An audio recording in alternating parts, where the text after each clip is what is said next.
Hello and welcome to Infamous, the audio podcast. This is Brandon, or Mutilus on Discord. This is Parker, go by one who parks on Discord. This is Jeremy, just Jeremy, on Discord. And this is Aaron. I go by Treffenwood on Discord. And welcome back to another fun and exciting episode of Infamous. Parker, you're down to 2,596 episodes, also known as crushing it. That is the legal definition I looked up right before we started. When does he get like a tiny little number in like the right-hand corner of how many episodes he has? Like on the camera? No, like when you have like the number like 285 and it has like the scientific number, the like the tiny little two. Like the yeah. Exponents? Yeah. 1.03 E dash plus. Like I actually, whenever we're all equipped with, heads-up displays on our eyes, I want my episodes at the bottom corner. That's when I want it, so I can have it around. That'll be one of the most useful numbers you'll need. Yeah. Parker will get this one because he's played League of Legends before, but there's a phenomenon in the game because your health bar is broken up into increments of 100s. So if somebody has like 300 hit points, it will be at the 100 hit point increments on their health bar. There'll be a little line, and then you can still at a glance you can tell their total HP. Well, you can buy equipment in the game that gives you a lot more hit points. Like there's thousands of hit points. And so the old strategy with a couple characters used to be turn your health bar into a barcode. And it was just like have as many lines on your health bar as possible. And so people would run around with the barcode. So imagine if we had a heads-up display, Parker would just read out as a giant block of text. And you'd be like, what the hell is that guy? And you're like, Parker's like, me doing Parker things. Yep. I have all the episodes. Yeah, you don't want to have other people have episodes and them not be yours. He's like, gotta catch them all. Yep. Alrighty, I don't think we have news, do we? No, there is no news that I know of. I've been looking. Just kidding. The news is the WTC lists are spoiled, so we're going to talk about that. That's kind of news, yeah. It's kind of news, but it's also a topic. Mm-hmm. It's the best kind of news. I know, right? I was surprised.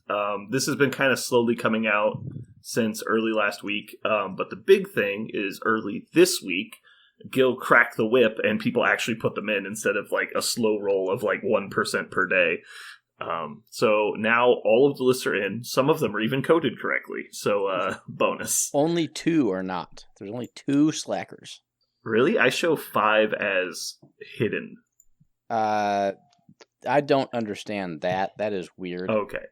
But you're saying 2 people in the list just don't have it coded correctly. That's fine. So you're saying amongst our data, there is an asterisk, which is there are 2. There's a couple issues, but for the most part, it's very rare, and you can still go in and look at them. They're just not broken into the analysis data in the correct way. I see. So you could go check it out. It's just not going to. Yeah, no, they're all visible at this point. So if you want to go check them out, it's Longshanks event number 11070. Hopefully, you know what that means if you're hoping to find them. Okay, so we know that Parker hasn't looked at this at all yet. Mm-hmm. Jeremy, have you looked at it? No. Okay, not at all? No. Okay. Other than when we did our list stuff. That's all I've looked at. Yeah, so you won't remember any of the number breakdowns. Nope. Aaron, do you want to do one of those, like, asking trivia question kind of things like we've done before? Or do you want to just, like, give them the information, see what they think about it? Oh, we're definitely doing trivia shit. That's what I figured. Okay, so how about this? Should we take some bets since Parker clearly knows the most about the meta? Let's go to our Discord poll and see how he did in the tier list breakdown. Oh my god, this is so long. Okay. Now I just have to remember which one Parker was. Uh-oh.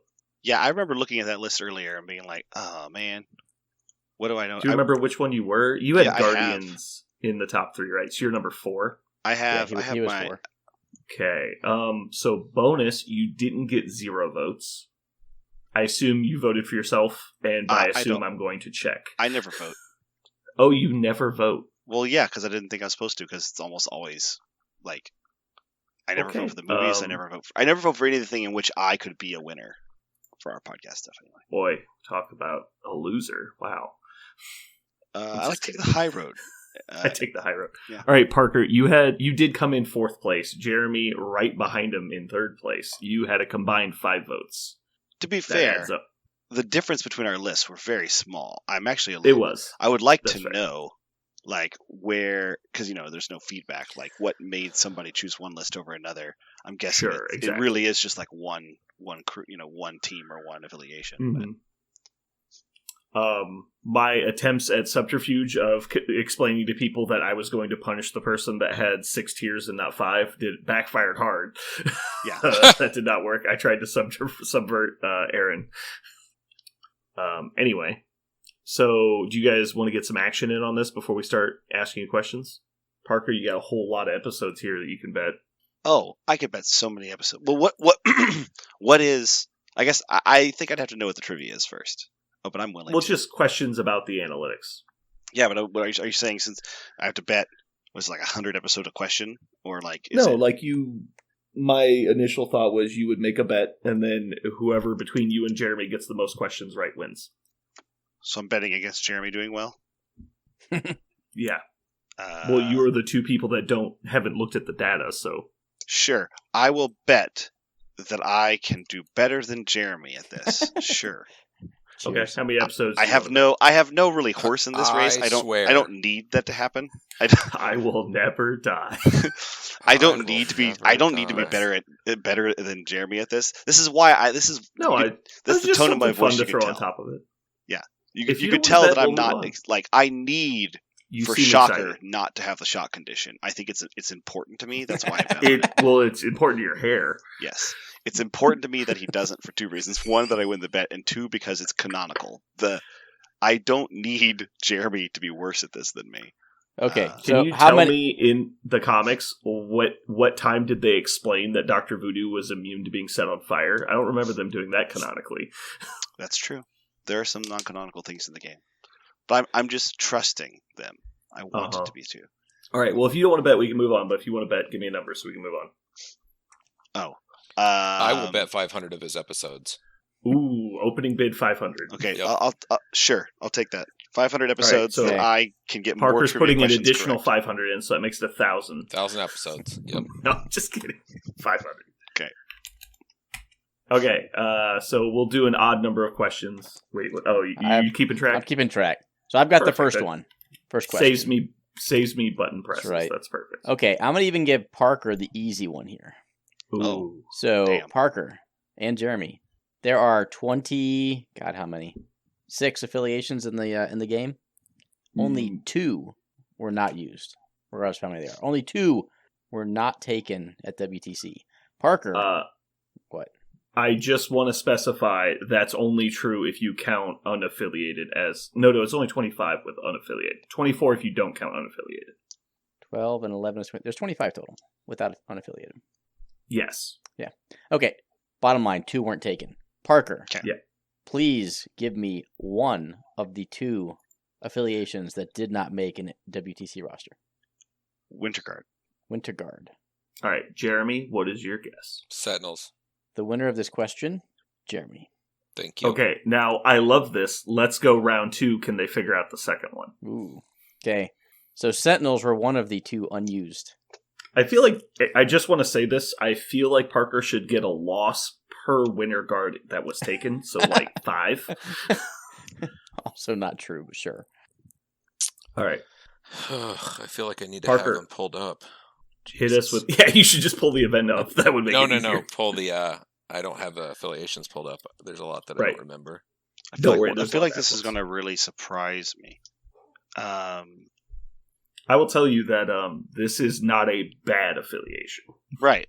Yeah, that's what I'm saying. I feel like this is it is kind of surprising. I feel like we hit the 2 low balls. And the new cards are in place, right? Not core set, but the erratas are counted, but not the core set, yes.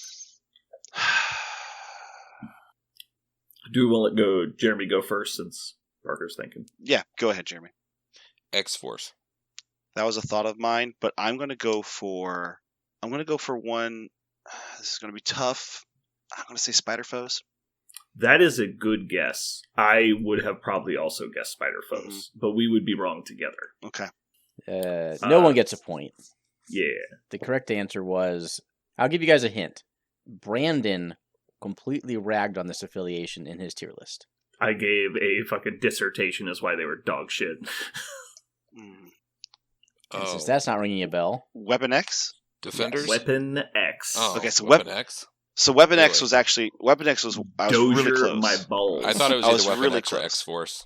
Yeah. I thought either way. Well, Cable's new, so everyone's excited for Cable.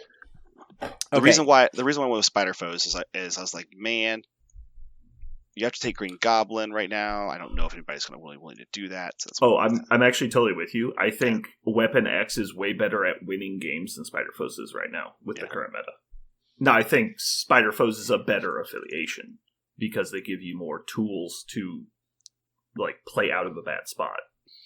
Anyway, Aaron, I don't know if you have more questions. I can jump in, or you can keep going. I don't care. Tons of questions. Go for it. I'll hit you. I'll hit them with one if I have a good one. Jeremy, you answer first. Out of the 140 odd characters that were available for inclusion in teams, how many characters do you think made it into every single team? Every team of 32. Correct. Or every team 32 of 5. teams of 5. Yeah, 32 teams of 5. How many made all 32 teams? Well, that's pretty random. That could be like anything. We're going for closest. Well, you would probably imagine it's character that is commonly taken. So I'm going to give you an answer like 5 or 7 or 3. Correct. You're going to tell me how many characters people could not leave home without. Each team had to have it. I'm going to shoot out the number 7. Are we doing Price 7. Is Right rules? Okay. Parker, your answer, please. Is it like closest without going over, or do I have to guess the number? I'll tell you the fucking who wins after you give me a number. Okay. I do not believe we're doing without going over. It's just closest. I'm going to guess 30. 30. The surprise winner of this is Jeremy. Wow. The correct so number... a team has 50 total characters on it, so 30 would mean that 60% of the rosters were identical across all teams. Okay. So the correct answer was 1. There's only one model. I thought it was 2. Nope. There's only one model. Which this is a coding error. Let me double check that real quick. Every single team? Is that the thing? Every single team has this one character and no other characters on every 32 teams. Yes. So, for the bonus round, we'll go in opposite. What one model, Parker, do you think made it into every single team's compilation of 50 characters? Beta Ray Bill. Jeremy, what is your answer? Parker, I'm going to need you to share your screen so we can know you're not cheating. I know the correct answer is Black Cat. Is that? I think he already knew that one. It could be a couple, but yes. Okay, Parker is on the board. Beta Ray Bill is the correct answer. So Beta Ray Bill is taken in 32 of 32 lists. Yeah. Black Cat only 31. I'm glad that we're there. The way I came up with 30 was I'm looking at the list of characters in the game, and I was like, well, I got 17 pages of characters in the game, and I just started looking at like each page, like how many are good enough to take a 5-man team. I totally agree with you. I thought it was around 30, but is it a spoiler if I give a tidbit away of our just like window shopping analysis? Is that going to spoil your questions? I'm creating my questions as we go, so you do what you want. We were shocked at the diversity of the list. So I think initially I would have been much closer to your guess. Like, oh, well, there's no way you could leave home without these 12 characters. Bare minimum, probably these 24. But the internet has shown us we were wrong in that guess. Mm-hmm. Yeah. List diversity is out the roof. Like, even with the same characters... Yeah. How teams have chosen to combine those characters is really eye-opening for me in a good way. No, yeah, and your guess of Winter Guard was a great guess, and I'm not kidding. There's like 5 people that can drop Winter Guard, basically. Like that's exaggerating. Like you could probably technically get affiliated, but like 2 people are designed Winter Guard drops. I was just like, whoa, like that's surprising. Okay, next question. There are what I would consider 4 tiers of rosters taken. Tiers of affiliations, rather. Like if you had to group them. The first tier of affiliations taken has 3 members at 22, 21, and 21. 2 of those members are Guardians and Avengers. What is the third member of the top tier? You made this so much easier than I would have made it. Yeah, I'm not gonna. You say you made it easier, but I'm a little confused. You're saying so he's saying the top 3 affiliations include Guardians and Avengers. He's asking you what the third top affiliation is. And when you mean by tier, you mean most of frequency, popular. Yes. Okay. I thought you meant like strength or something, but you're saying No. just highest number. popularity. Got he phrased it kind of odd. So Avengers. You gotta know how to talk to Parker. Avengers, Guardians. Okay. Use these big words, and he just. Jeremy, go ahead. Web Warriors. He's passing priority. I'm actually going to say X-Men. Okay, Ooh. you are both wrong. Please try again. They are No wrong. points. Everyone knows Web Warriors are a fringe, dark horse, semi-casual team that nobody should be playing. I actually thought it was X-Men because of the drop. I would have also guessed both of the things you guys just guessed. Hydra, Cabal, Defenders. Which one are you actually guessing? At this point, I mean, they didn't say Web Warriors, so I don't know what on earth would be. These people are crazy. Parker demerits are on the line, Jeremy. I need one answer. Yeah. You're going to get disqualification. Cabal. Parker? Criminal Syndicate. Parker ties it up 2-2. That's a big oof right there. Yeah, so Criminal Syndicate tied for second with 21 lists, which I think is a huge failing from those WTC teams. I am prepared to eat crow, but I think Criminals will have a below 50% win rate at the WTC because the pairing process is bad for Criminals. They have bad matchups, and I can put them into them through the pairing process. I think in their defense, I think the thought process, much like us with webs, is people don't play their counters. And so even though they have some bad matchups, they think they're going to skate by, but I don't know. It just depends. We'll see. I would like to go next. Please do. Okay, so I don't want to give away any information here. I think it's pretty common knowledge what missions we think are the best. What do you guys think was the most popular mission taken? I'll give you a hint. It's an extract. I don't need a hint. Hammers, because people are stupid. Parker. I'm going to say Hammers is a really good guess. I told you, they're stupid. I'm going to guess Research Station. Good guess, but Jeremy did nail it. Yeah. So Hammers. for second question, we're going to let Parker go first. Was the least taken mission? Hint, it's a secure. Okay. Mm. I'm just looking for the one that I hate the most and seeing if people are not insane. It's definitely not what I would have guessed. So I think there's two. The theme of this whole thing has been not what I think, right? So Portals is what you go to first, right? You think Portals because nobody appreciates Portals, or it is, or it is, or it is.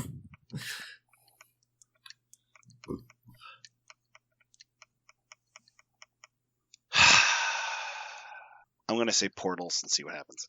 Jeremy? Which is the one with the 2 that it's Mayor worth? Fisk.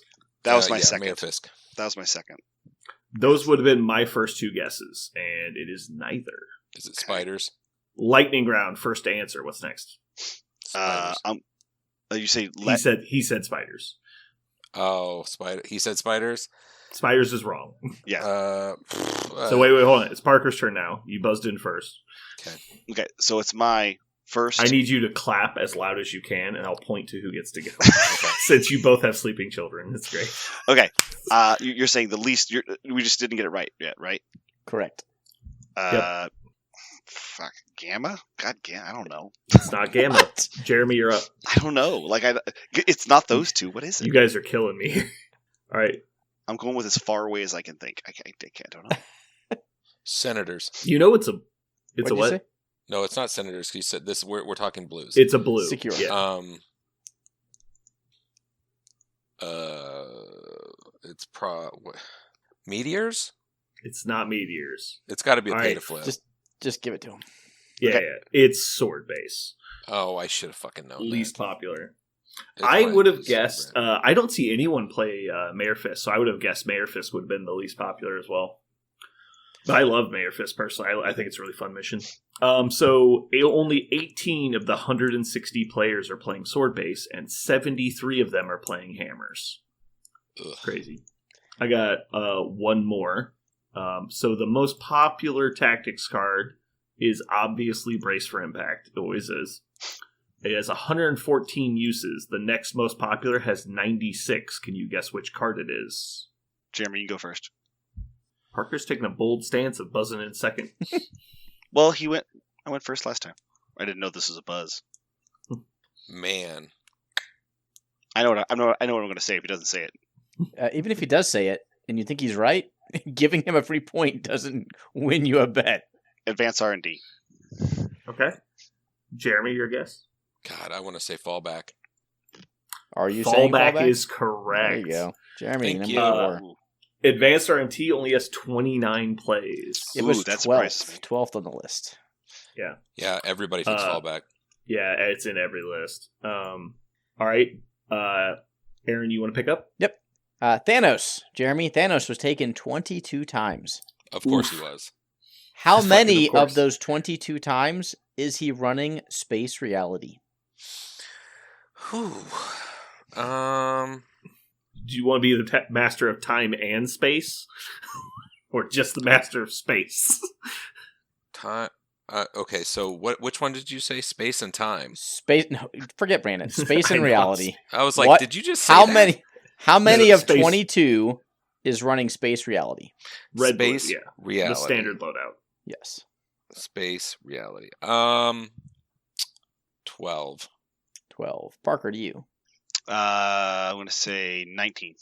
19. The correct answer is 13. Another point to Thank Jeremy. you. I thought when he said 12, Parker was 100% going to Price is Right him. Well, the fact for is, I'm sure. thinking I know that the other stones were allowed, and you can, yeah. For a bonus point, how many Thanos players took a single gem? 1. 3. It's a push. No. Two. Answers 2. Oh, no, it is 1. Sorry. It is 1. I was reading Star-Lord above him. Yeah. What Jeremy got. I didn't realize. Yeah. I saw the power gem. I just spaced. Yeah, so Power 59% space. space reality, 23% mind space, 9% went mind reality, and one brave soul each went space and time and mind gem. Those guys are going to take it. Secret tech. Nobody expects a secret 7-point. Best 7-pointer? Thanos. Okay, I've got another spicy one that Brandon doesn't even know. Oh, So, baby. of the 140-ish characters taken, only 7 were not taken at all. I personally There found that a are- little surprising. 165 characters, I believe, but 13 of them are in the new core set, and several of them are grunts. So, So 140-ish, got it. Yep. yeah. Okay, I will give you guys some hints. There are 3 3s, 3 4s, and a 5. Which 5-threat character was not taken in any list? This is hard. This is a hard question. Let me see if I can narrow it down at all. Okay. No. I think I this got- I needs think I to got it. be Hold on, a hold on. lightning round. Yeah, Set the Mark IV. he's a 4-pointer. Wait, We're you looking said for 5s. just 5s. Which okay. 5? Which 5? And this is I'm gonna not a say- stone thing, right? This is just a 5. I'm going to say Printed 5. Okay. Cassandra Nova. Scarlet Witch. Ding, ding, ding! Parker Thank wins. you. It was Cassandra Nova. There's actually a bunch of Scarlet Witches. Oh. I guess a bunch is probably an exaggeration, but More than She one would is- be a bunch. Okay. 7. Ooh. 7. There were 3 4s, None of them are going to surprise you. Lightning round again. Are they fours? Just out of curiosity, are they legit fours? Like meaning no cubes or anything on? Correct. These are just 4 on their printed fours. Yeah, print. We're only talking about printed threat. We're not counting stones. Got it. Electra. Nope. Ooh. Mark 4. Ding. Got one. I keep almost jumping in. I want to say old Hella, but Hella got fixed. No, Mr. Sinister. No one's playing old Hella. That is true. Mr. Sinister. Nope. Wow. I was shocked when I saw him in the roster.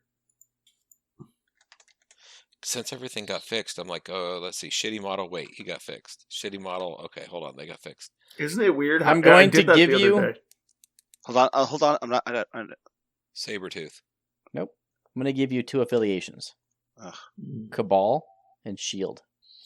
A 4-pointer and Shield? Oh, Captain America. Steve Rogers, Captain America. Yeah, the first Avenger. Yeah. Yep. Steve Rogers, Captain. Shitty Captain. I think they called him Old Cap. Okay. Shitty Captain America. It's called. His name is Shitty Walk. Enchantress. Nope. She steals objectives. That's valuable in character restricted format. It's in Cabal. Yep, is a 4-threat, small moving Cabal member. Oh God, Crossbones. Nope. Once again, not 4-threat. Oh, a 4-threat, small moving Cabal member. Omega Red? Correct. Parker with the Omega Red choice. I'm actually surprised Omega Red isn't taken, well, and some of these other models are. Because he's exactly. actually good in Hydra. He's actually really good in Hydra. He's probably better than 35% of the models taken. Yeah, honestly. But again, it's like, it's your meta. Like, nobody, if you just don't see people play them, like, in some places, Winter Guard isn't a joke. Like, they're actually semi-competitive. But, like, if you've never played against them, you look at them and go, oh, they're garbage, and you just move on. Because they're better on the table than their card looks. Fact. Okay, so for the 3-threaters, yes, there are 3 of them. I will start you off with a clue. The clue is Shield and Cabal. Crossbones. Ding! Yes. Black Widow, Agent of S.H.I.E.L.D.? Ding! Oh, wow. She's actually good. And the last 3-pointer not taken, an X-Men. Can I go? Oh, it's an X-Men? Mm-hmm. 3-point X-Men that is not good enough to be taken. X-23. Oh, Jesus Christ, Magic. I wish. Negative 1 point for Brandon. Shit, I'm so bad at this. It's not... No. Wow, when did this piece of garbage come out that I didn't remember? Gambit. You are correct. Good job, Parker. I do remembering Gambit is in X-Men. I remember Gambit as a Brotherhood member. I know. That's why I said X-Men. Yeah. Okay. Let's do one more. Oh, I can think of many more. What leader model was the most taken? Ooh. Not necessarily as the leader, but which model with a leadership. Yeah. Star-Lord is not correct, but it's a good guess. Oh. Jeremy. Crimson. It's a very good guess. Say what? Crimson Dynamo. Also a good guess, but no. No. Not even close, baby. Sam? Top 20. Sam is correct. Ding for Jeremy. That's so fucking obvious. I didn't guess it it was just too fucking obvious. It's so obvious you didn't guess it. I was thinking it was going to be, Crimson's in every list. Sam was in 27 lists. Crimson's in 23. It was really close. And Star-Lord was in 22. So I think you guys nailed almost the top 3. These fucking things print themselves. I know. You failed on Miles Morales. He's in 23 as well. Listen, stock cars are all built the same, right? I have a question. Nah, that's a dumb question. I'm not going to do that. Okay, Parker. Mm-hmm. There are 2 characters who can play Heroes for Hire. Which one was taken more often? I'm going to go nuts and say Iron Fist because... God damn it, it's a fucking softball and you whiffed. Holy shit. I'm also it's not Iron Fist. I love how you railroaded the fuck out of him. How could I go Hold on, Cage? I Every single thing has been opposite world. For anyone who has ever not believed in gaslighting, this is literally gaslighting. Oh my god. You gave me the most obvious. Like, clearly can't choose the one in front of him because. That was the best sell I've ever heard in my life, because I was like, why did you just tell him which one it was? It's so obvious. You literally put him under the bus. Oh my god. He was buried underneath a bus scrapyard. So, Luke Cage was taken in 22 lists. The Iron Fist was in 13. Wow. That was pretty close. Parker, you should be upset at him. He's a bad friend. I'm trying to help you out here, and you're just like stiff arming the fuck out of me. Oh my god. Okay, here's a fun question. I'm going to ask you what the most popular model at each point total was. You guys good with that? Sure. Starting with 4-pointers. Parker. Most popular 4-pointer. Beta Ray Bill. Good guess. You got it. Jeremy, most popular 3-pointer. I think that has to be Sam. We already kind of went over these. Nope. It was a softball question, but it was a memory riddle. It was Black Cat, which we talked about earlier. I gave you both a softball. All right, we're moving on. Most popular 2-pointer. Ooh. Parker. I'm going to go with Black Widow. That is incorrect. Stand by. Stand by. Oh, you giving it to Jeremy? No. This is where list data being incomplete. Because one of the 2 lists that is not in is Avengers. Oh, so you're saying you're going to check it? Yes. No. So the Avengers list does not have Black Widow, which would have put her into a tie with the actual It would have winner. tied, yeah. Instead, I'm just going off the list. I'm not worried about looking up individual lists that may or may not be already counted. I'm really Basically, trying to Toad help and him Black out. Widow are right there. No. It is, the answer is not Black Widow. So Toad. do we want to let Jeremy have a shot at it since we haven't already covered it? We should let Jeremy have a shot. Jeremy, 2-point most popular model. Toad. Nope. All right, it's bouncing back to Parker. I know, right?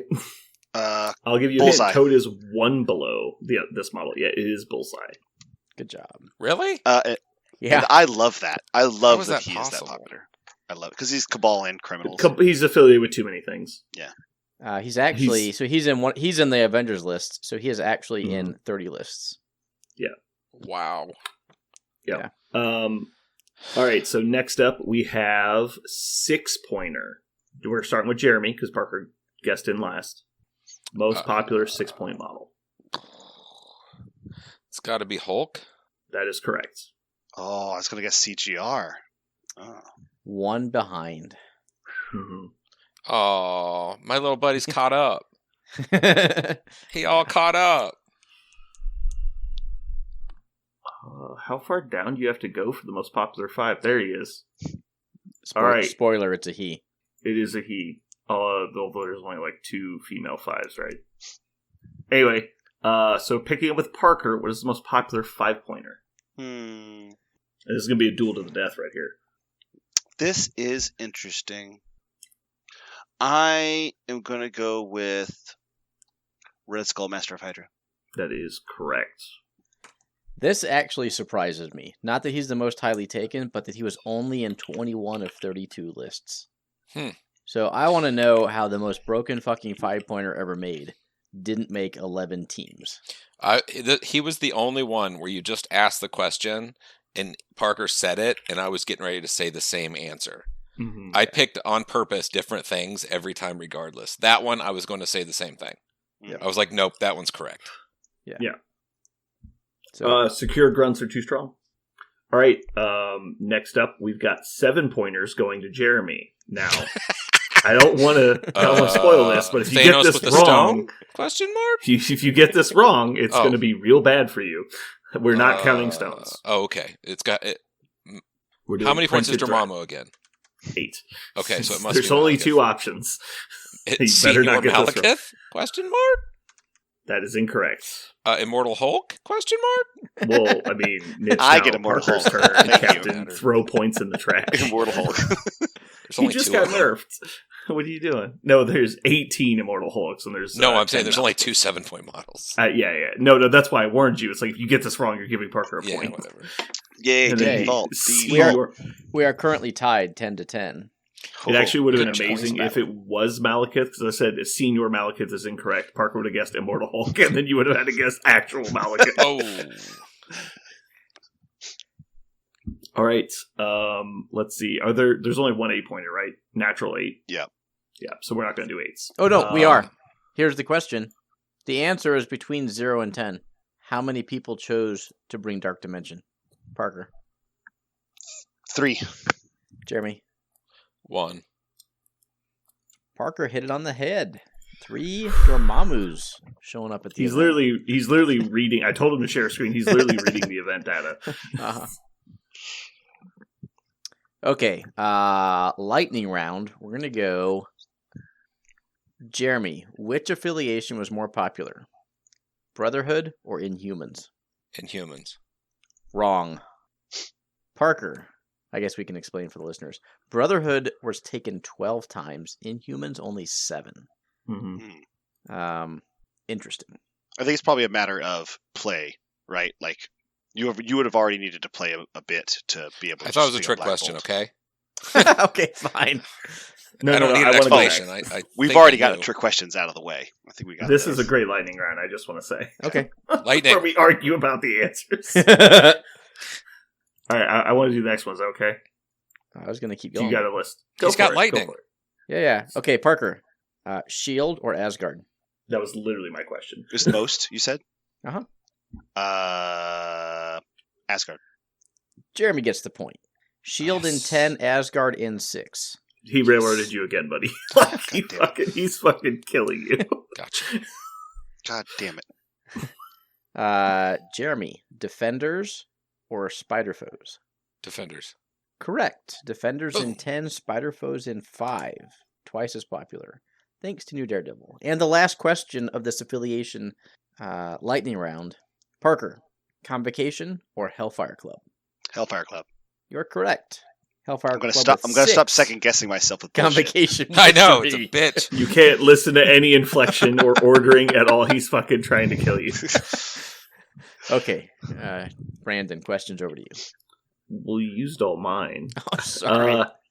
I didn't know if you were gonna go into something else, or we're just gonna. All right. keep So with same these. rules. Lightning round. You either get or give a point if you miss the question. We're gonna go with memory puzzle for Jeremy. Stop What is it, more you son of popular? a bitch. Winter Guard or Dark Dimension. Winter Guard. That is incorrect. Parker gets a point. You son of a bitch. We've literally read this off. The data is available. Winter Guard was 5, right? Dark Dimension was No. 3. Brandon. No, I jokingly said there was 2. We said Brandon 2. lied to you when he said He 5. Aaron repeatedly said 2. Oh my god. Just because I'm remembering you bullshitting. It's not my fault. All right. Trying to remember which ones Aaron said. I want to double dip. Aaron, did you say Hydra before? No. Okay. Parker, what is more popular, X-Force or Hydra? Hydra. It is X-Force. Jeremy gets a point. But only by 1. He's close. Only by 1. I tried to pick a close one. Congratulations. Each round, we are getting stupider. You're just burying yourselves each round. They're just shoveling dirt out of their grave into the other person's grave. Just like back and forth. Okay, that was the only 2 I had for affiliations. Oh, I have another question. We can do the same vein if you want. This is actually really good. So we'll go with Jeremy first. Are there more Power Stones or more Soul Stones taken in the WTC? This has to be a trick question, but I'm not falling for it. Power Stones. It is Power Stones. Power Stones are more plentiful By 1. by 1. Are you serious? Only by 1? Only by 1. Jesus 3-2. Christ. 1. I'm very upset you said that because my next question was going to be, is it going to be more souls or times? But you just answered that. So, are there more reality stones or space stones, Parker? Reality. There are more space stones. I know, it's surprising. Reality is very good. So it's interesting. Obviously, Corvus is found with the reality. which you think would increase reality gem, but Thanos is taken quite often with like mind space. Yeah. And then also Ebony Maw. Maw has Oh, of space course, gem sometimes. Thanos' mind space combo. I should have thought of that. I was thinking specifically Ebony Maw versus Corvus. They were only one apart, so it's super close. Okay, Jeremy. Mystique was taken a total of 20 times. How many times was the tactics card Deception taken along with her? Gotta be shitting me.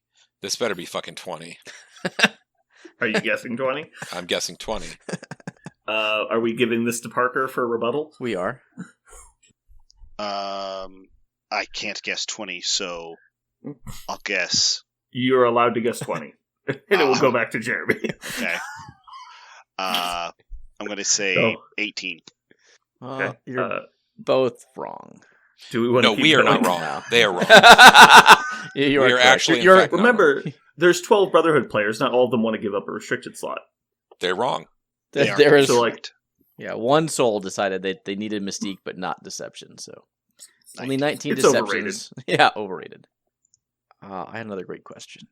I have one. I'll jump in here. Yeah. Rocket Raccoon was taken 25 times. How many times was Deadly Duo taken? Now that's first. This is just going to be closest guess. I'll guess 25. Give me the numbers again. I'm sorry. Give me 25 rockets. Okay. How many Deadly Duos? Parker guessed 25. Okay. 20. Parker is closest. Wait, hold on, let me double check. No, sorry, it's 22. So actually, Jeremy is closest. Nice. Jeremy gets a point. 100% of Guardians players took Deadly Duo. Yeah, there's 22 Peter Quills and there's 22 Deadly Duos. In the same vein, there are 29 Rhinos. How many This Is a Robberies are there? All of them. 29? Yep. Parker? 28. There are 29. We got him. We railroaded him again. I'm not falling for the banana in the tail. I'm not falling. Jeremy correctly stuck to his guns and is like, I know more than everyone else. No. Faith in MCP players restored. I thought I was going to bait you by continually lowering the number, but it didn't work. A different language doesn't mean dumb. Yeah, This Is Robbery is fuck busted. It's so bad. Okay. I have one. Go for it. Parker, how many times was the Team Tactics card, My Hellfire Club, taken without Emma Frost in the list? 0. Point for Jeremy. Don't give me a point. I knew that one. How can you... You can give me a point because he failed, but I don't even want to get into it, I Parker, knew that, because he literally 'cause he selected fucked up. Hellfire Club as his affiliation. And he just... yeah, there's something wrong with Oh, that no. list. What? Something. Wait, So what? Hold on. What? Hold on. I don't even want to talk about it, because all that's going to happen is we're going to flame this guy, and I don't want to do that. Okay, let's not flame a human. Okay, sure. Thanks for trolling me, Aaron. I literally shat myself on live TV. Like, I don't know what to say. Okay. Aaron, did you have the data for the under 4 characters? No. Under 3, sorry. The ones that were taken less than 3 times? I do not. Okay. I just have the zeros. Mm-hmm. All right. Aaron, stop me if you feel it warranted, but... That's always warranted. Parker, yes or no, we took a character that no other team took. Warranted. Yes or no? You took a character that no other team took. Our team, not me specifically. Yes. Okay, so that's a point. You get 1 guess bonus point if you can guess what the character is. I don't know your guys' rosters. You should give him the affiliation and threat band. Okay, it's a 4-point model that's affiliated with Defenders. Okay. You're fucking with him now. I'm not. Yes, you Fair. are. Everything I said is legally correct. That is true. It wasn't taken by anyone. Parker, just go with your gut on this one. Oh, God. Wasn't taken by anyone else. We're the only ones. The collective community shits on this model. Yeah. And This one model of us, one of is- us was like, fuck you all, I'm smarter than you. This model for at least a year was called the worst model in the entire game. Electra? That's a great guess. She's affiliated with Defenders? Yeah, I didn't know that. She is. Yeah. Well, there you go. So, it is not. So it must be the ancient one. It is your namesake, Peter Parker. Oh, really? No, really? No. Really? You're the only... Nobody else. What? They don't know. Oh, man. Nobody you guys knows. are going to ruin so many days. So, because we talked about that earlier, didn't I? And so, I'm currently painting my rival box Peter Parker right now. Mm-hmm. But yeah. Well, when you said she's, they're considered to be the worst, I was like, well, that's Elektra. But, okay. No, we're not. Peter Parker was definitely considered worse than her. Well, the worst model in the game for a long time. Until she came out. Yeah, then Elektra's. Elektra is still the worst model in the game. Sucks that both of them are defenders. That was... Disagree. The only reason people don't think that is because she comes with a grunt. Okay. You still have to account for that, but... I'm not saying you're wrong, but I think Peter Parker is better than Elektra. Oh, okay, no argument here. Let's see here. There were 4 Lokis taken. First question, how many of them took the Space Stone? Is this for anybody? Yep. Jump in. Closest guess wins. You said Space Stone. Mm-hmm. 0. 1. It's 0. How many of them took the Mind Stone? We know that the answer is 0 spaces. So you're not competing with Space Stone anymore. 2. 3. It was 2. Jeremy, I can't believe you got that. Thank you. I thought for sure you were going to guess 4. No. Nope. I mean, I can see why they do that. Some people believe in it, some people don't. Mm-hmm. If you're going to take Loki, that's 4 people. Half of them probably go one way, the other go the other. Yeah. So we still have to take all this data with a little grain of salt. For instance, on the affiliation tabs, there are 3 Dark Defender affiliations. Guess how many Dormammus there are? You would think 3. there's 3. There's not. There's 4. So someone's a stealth Dark Dimension player, unwilling to admit it. Well, it could be one of the people that's like not coded correctly. No, the coded is just on the actual character data. Okay. But since the character data says there are 4 Dormammus, there should be 4 people with the Dark Dimension affiliation tag. And there are not. It's probably I just want to know who thinks they can actually splash Dormammu somewhere. It's probably that one jerk that says he's playing unaffiliated with like 3 leaders. Whoops. I did not mean to click that. All right. Are you guys pretty much worn out on this? You want to keep going? What's our point? What's our point total? Yeah, is it close? We are 18-15. Jeremy's in the lead. Ooh. Yeah, I really botched it in the lightning round. I think we need to go double or nothing for about 3 questions. We got to see if we can get Parker back up. All right. Double or nothing? Double or... Who is more popular, taken more times in the WTC? Parker, is it M'Baku or Ronan? M'Baku. It is Ronan. What fucking world do we live in? You've been where Cosmic Cube... Well, sorry, not Cosmic Cube. Don't even know, man. I don't understand. Every time I don't understand. He just looks to the left and gets punched to the right. I don't get it. This is the worst. Cosmic Invasion was taken so many times, and fucking M'Baku left at home. What the fuck is this world? All right. So Jeremy, lightning round question. So double or nothing, 2-point value. Yeah. I can't do that. It has to be yes or no question if we're going to do that way. All right, we'll do closest guess. Of the 12 Ronins taken, how many of them had the Power Stone? Jeremy, go first. 4. Parker. Closest guess wins. 6. It's 2. Okay. Sorry. Let's give some easy ones here. All right. How many fingers am I holding up? What is this? What does easy mean anymore? I don't know. What is it? Oh boy. So I feel like we should stop the bleeding. You think we're headed to the world team championships, but we're really not. We're actually headed to the Nordic team championships. Of the 32 teams, how many are from Finland, Sweden, or Denmark? Does Norway not count? Is there not Norwegian? I don't. They are a Nordic. I'm bad with geology. No, they are a Nordic country, but there are none from Norway. Oh, okay, cool. So just those 3 countries. How many teams are those 3 countries sending of a field of 32? 18. 12. The correct answer is 11, Damn. which is still incredibly high for those three countries. But makes sense when you realize where it's being held at. So, All right, here we go. I think I got one. All right. Which character was more popular, Parker? Mm-hmm. Angela or Hella? Angela. You got it. Thank God. Whew. By 1. Oh my Dude, God. you almost Angela fucked that up. was 16. Hella was 15. Jesus. God, you almost messed that up, Christ. man. You almost blew it. I'm not gonna lie. I mean, the episodes matter for me. Like, the demerits do matter. But at this point, I'm just so upset about some of the things you've noticed. And so many things. Oh.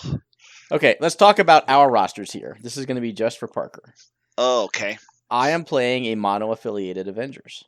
Ooh. Brandon is playing mono-affiliated Webs. Okay. Now, you have to get all these right for a point. Jeremy is playing dual-affiliated. Cabal and what other affiliation? Hydra? Correct. Okay. Perrin is playing dual-affiliated. X-Men and what? X-Force. Correct. And for the point, Spellshock is playing a dual-affiliated roster of Midnight Suns and what?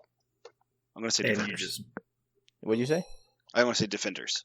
Correct. Way to you go, softballed Parker. that so hard. I thought he was going to bury himself with convocation. Yeah, I considered it Okay. for half a second. I'm like, no. It's Defenders. We're 19 to 18. Jeremy's in the lead over Parker. Nice. I'm running out of questions.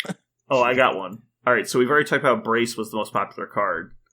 What is the second most popular restricted card? Go. We'll start with Parker, then we'll move to Jeremy if he gets it wrong. What's the? I'm gonna go with actually groupthink. It's not what we see around this meta. I'm gonna go with groupthink. I think patch up is seen as being really important, so I'm going with patch up. He's definitely reading the document now. Tied at 19. Good job. He's Parker. got long chinks open. Okay, good. Because I think it should be like sacrifice, something like that, but people think it's patch up. I remember at LVO, I saw patch up everywhere. I was like, well, who is using who? Where are all your Hulks that you're going to use all this patch up on? Okay. Okay, I got one more. Okay. Jeremy, what's more popular, Avengers Assemble or All According to Plan? All according to plan. Why am I blanking? What the fuck is that? That's the Steal the Initiative one. Criminals. Oh, Avengers Assemble or All According to Plan. Yeah, they're both auto-take cards in your affiliation for the most part. Both of those affiliations Are in the top tier. Avengers Assemble. It's Avengers Assemble. That is incorrect. No, that's Well, correct. No, it's incorrect. No, That cannot be. This is a coding. It's a coding one. They're actually tied. No, we're going by the list. The list No, says it's not. no. Yeah. He gets it right. They all took it. Well, it'd be tied. Can you? It was No, tied. yeah, it was incorrect. I'm confused. The list data is Aaron wrong. is arguing that the list is wrong, but we're asking questions off of the list. We're not asking questions off of stuff not on the list. So They have to trick question me. Yeah. yeah, that's Don't what worry, it is. don't worry, Parker. They'll get you back. Okay. They'll got lift it. you up. I mean, we're trying real hard. The three most popular characters, starting with the letter L, Oh Jesus Christ! What are are, we doing? are This we is doing? exactly your movie Are- category, and I fucking hate it. Logan, Lizard, and Luke Cage. Put them in the correct order. Logan, Lizard, Luke Cage. I'm gonna go with Luke Cage, Lizard, Logan. Jeremy? Jeremy, what's your guess? Lizard, Luke Cage, Logan. Exactly correct. Jeremy gets it Thank right. you. Lizard was 20 taking to- more than Luke Cage. Yeah. Because Jeremy Lizard's in has everybody's started- list. Yeah, he's a 3-pointer, so he's in everything. They were So is close. Luke. 24, 22, 21. Now Jeremy has opened up Longshanks to combat Parker reading Longshanks. Shit. You know I don't even know how to open Longshanks. That's actually We true. both know that's not happening. You both know I'm barely. I have dial-up. Okay, I got one. Parker, what's more popular, All Webbed Up or Deception? I know Mystique was taking a bunch. She's a Cabal member. Cabal wasn't up there. Let's go with Man, this is tough. But I'm going to go with All Whipped Up. It is Deception. You got deceived. Wow. 19-17. Okay, I have a new... If you had asked me beforehand, I totally would have been on your side. So I'm not going to make a question out of this. We're just going to talk about it because it's interesting. There are 6 Hellfire rosters. All 6 are with a different team up. One of which... Like which roster they're paired with? A dual Like affiliation, yes. Gotcha. So one of the 6 is a solo Hellfire. The other 5, let's see if you guys can guess which ones they are. Who would you pair Hellfire with? I bet at least one of them is affiliated with X-Men. Correct. I would guess closer to 3, but I'm going to go with 1 for right now. It's only 1. So there are 5 different dual 5 affiliations and a solo. Okay. That's what I find interesting. So X-Men and solo. What else? I'm going to say Criminals. No. I thought Criminals would be a good pair. Oh. Well, hell. Spider Foes. Nope. X Factor. Nope. I will say Weapon X. X-Force? I know it was Wow. Wow. Okay. We'll exactly. We'll go through them. In that case, I'm going to go with Hydra? Yes. Ooh. Cabal?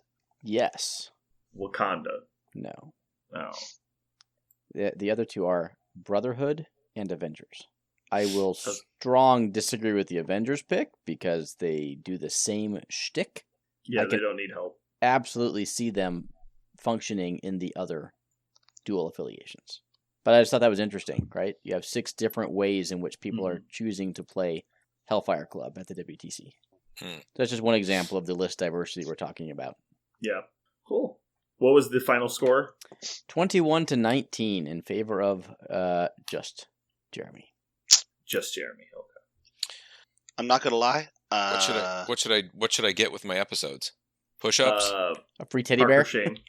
Parker Shane. Nice. I do feel ashamed, but I wish I could say that it was because the world is just and I was wrong. But I feel as if some of those answers were such opposite worlds that I totally faked myself out so hard. Yeah, you got railroaded pretty hard by Aaron. I think 4 of your points were just Aaron railroading you. He's like, all right, now Parker, just answer. First thing that comes to your head, right? What's more popular, Winter Guard or Avengers? Well, you're wrong. It's Winter Guard. And it's just like, what? And then the next time is like, all right, now remember last time, right? What's more popular? Convocation or Avengers? Well, it's actually, it's Avengers, obviously, you idiot. It's just like, what the fuck? What is happening? It was great. I loved how Aaron just betrayed you on national television. Yeah, he played Mission Objective. I get it. I think the listeners are going to have to agree that I was trying to serve up softballs. It was see. Just you really need to work on your inflection, man. Just healthy cups of dog shit that was on fire. 3 of my questions were just verbatim previous questions that Jeremy got wrong. I was trying. Cool. You guys really did try. Thank you. So do you have any questions about WTC lists or what kind of thoughts other than the meta is fucking stupid did those engender in your brains? Well, I don't know.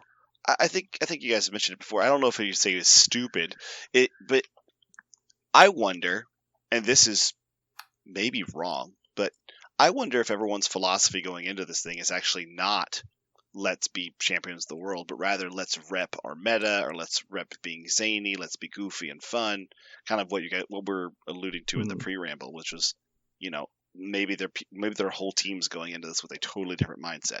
Brandon, you've been to WTCs before. Is everybody sweaty, or are there people who are just excited to drink beer and show off their T-shirts and their fun swag that they brought from across the world, and that's why they bring Winter Guard? So I think it's kind of both, right? The generic person is generally going, I want to play well, I want to represent my country well, but it's also really fun. And so a lot of people approach it a lot like a regular tournament. Like, they're trying to do well. They don't sacrifice being good, but they really are more excited just to be there. I don't think anyone really actively chooses to take bad stuff. And by bad stuff, I mean like things they think are not going to help them win games. I think people do choose to play what they're more comfortable with. That's definitely a thing. Mm-hmm. I think people definitely will choose to play dark horse things that are less well known because they think it will give them an advantage. And in this game, more so than most, like, the pack is tighter. Like, if you show up with the worst affiliation in the game, it's not like you're getting blown out 20-0. It's like you still can have very, very close games. Aaron's been seeing that over the last year when he's been playing everything in the game. Like, nothing is actively unwinnable if you're trying to be good. Like, Aaron was just, taking games on people left and right with Dark Dimension last week. Like, it's not hard to succeed with what people consider bad stuff. So for me, I think it's more about once you look at what it's like to build 5 rosters with character restrictions, you really start going, wow, like, we're really competing for the same models here, guys. And so I think a lot of the teams went, well, let's just broaden our horizons and see what's left. And I think that's why we see so many Hydras, so many, Inhumans, so many Midnight Suns, so many Shields. Like, for the most part, as long as you're not playing the super meta 5 picks, those things are really not interacted with when you take character restrictions. So I think it's mostly just a combination of several things that led to this great diversity that we have. If we had done a non-character restricted version, I think half these rosters don't even get on the board. I concur. So people are basically, you're saying as soon as somebody goes, well, on our team, we have our top 3 favorite strongest here. People wanted to play. So what are we going to do with the last 2? And they say, well, we could do anything. So I guess Winter Guard, is as good as anything, right?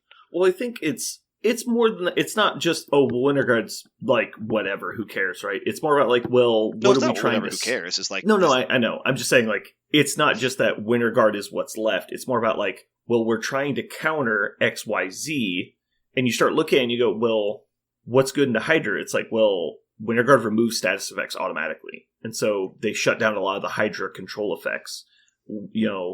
Many different affiliations like Criminals and Avengers and Web Warriors are trying to move you off Secures. Well, they also deny that.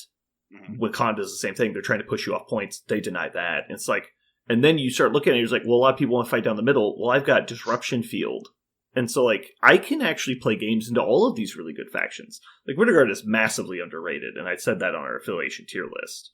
And now, the fact that there's 2 of them does surprise me, but I don't think they're going to actively do badly, right? Like, I just think it's surprising that they went there.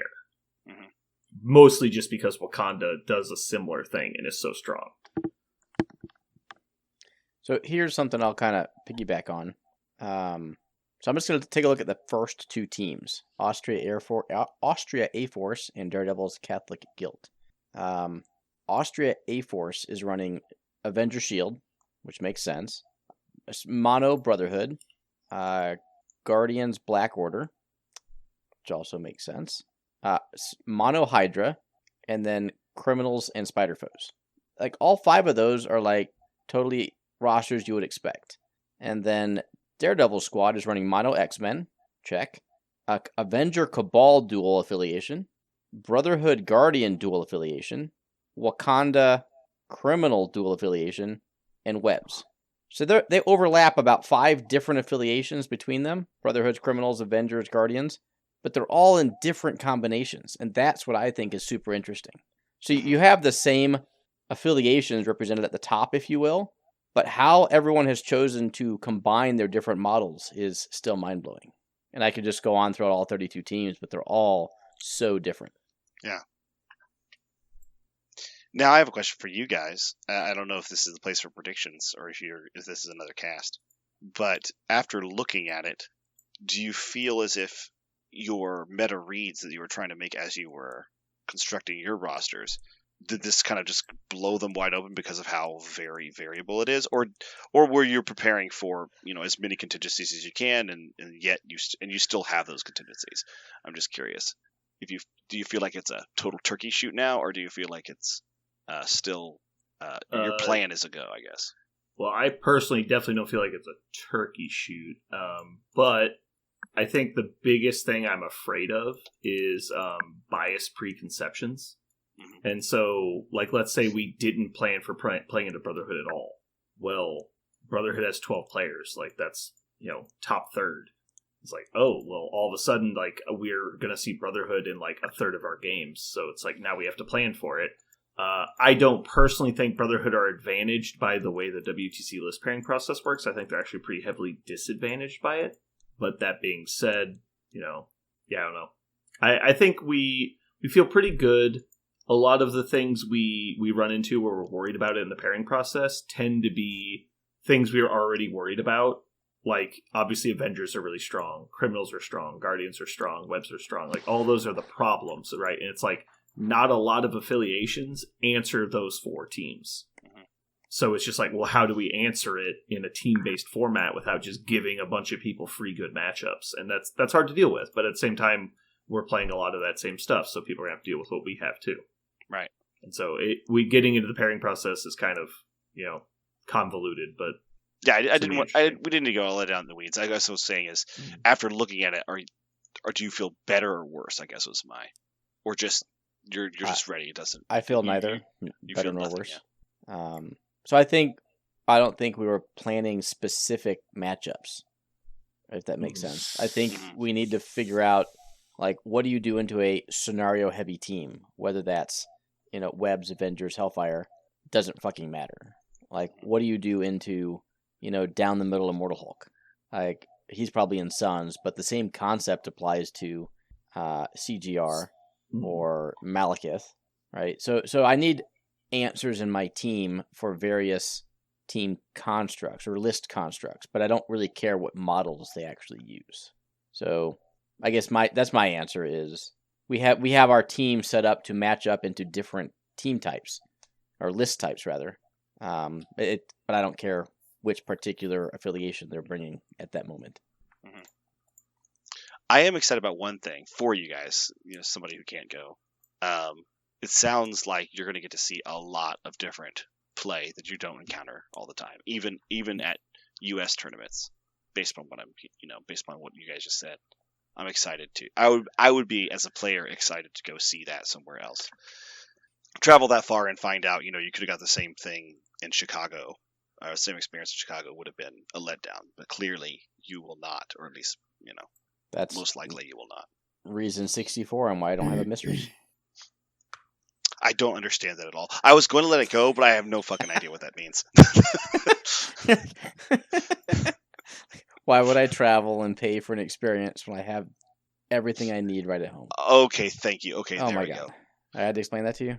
Well, no, what I don't understand is I just said traveling will be an experience and it'll be useful, and so you said that's where I was losing it, because you were like, the reason I don't is there you go. You should write Hallmark cards.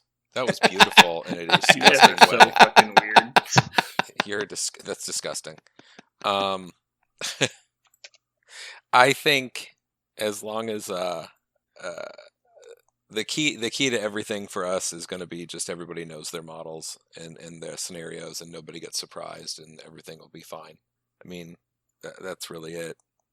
I can't imagine it being that much different. I don't think anyone's going to do anything that's completely crazy or weird or that that exciting. I mean, we'll meet a bunch of people, and it'll be fun to hang out with some people from other countries and be a part of a bigger scene. It'll be kind of cool to see all the people that are on all the podcasts and stuff that are kind of doing parallel what we do in their own metas, because those are the people that are in different parts of the country or whatever in this country that, like I say, do what we do. That part's pretty cool. And you might even see the Guernsey folks. Maybe the Guernsey folks will be there, yeah. Mm-hmm. That's my hope, but I don't think they will be. Yeah, Jeremy, I hate to break it to you, but no one does what we do. Oh, yeah? I like that. They try, but there's a sense of pizzazz that's just not quite there. Oh. Pizzazz. You pronounce the pizzazz. look into another person's eyes while rolling the dice, knowing you've already won before the dice hit the table. The cold feeling. Yeah. I was gonna say, I've never seen anyone play tactics cards they don't have with the conviction that you do. That is a singularly infamous experience, I will say. That's true. We're the only ones who can offer that service. The second coming of the dead man's hand. Yeah. playing a card you don't have. It's pretty bold. It's pretty bold, Cotton. Oh my god. Yeah, that's coming up real quick, man. It's coming up real quick. Well, I think that's going to wrap it up for us today. Hopefully you guys had a good time. This has been Brandon. And Parker. And Jeremy. And Aaron. And you've just listened to The Gang Judges Everyone's Lists.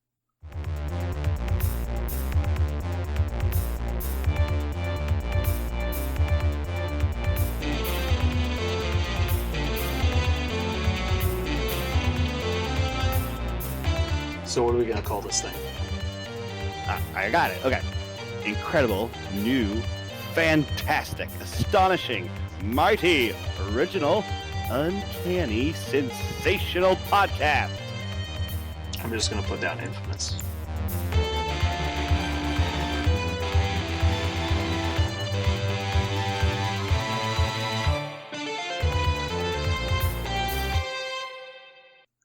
And we are back. So good. I think we're getting really good at recording audio. I'm going to be honest. Oh, really? After roughly 300 hours of just pure experience, I think we're doing pretty good. I'm It's getting actually better at clapping. Like I It's think we're closer to like 350 hours, honestly. in sync. Like I'm really good at getting, especially the third clap. I feel like is the best one. I find the third clap is my specialty, honestly. Mm-hmm.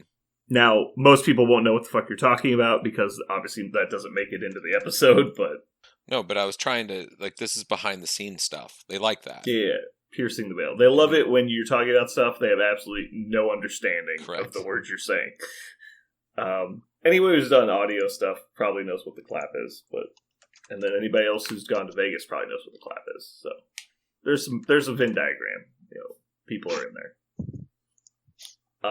So like I was saying, I think just on this podcast alone, not extra podcast stuff, I think myself, Jeremy are probably around 300 to 350 hours of just live on air. Aaron, I think Aaron's creeping up on like 200 probably because I can't remember what episode Aaron joined on. I also don't remember. Yeah, I want to say it's been about a year. I think you joined in like the 75s to 100 range. It was before 100 because... Yeah, I remember. I know it was before 100, but I can't remember if it's like 50 or 75. So you're saying I talk too much. Okay. I want to say we did roughly a year without you.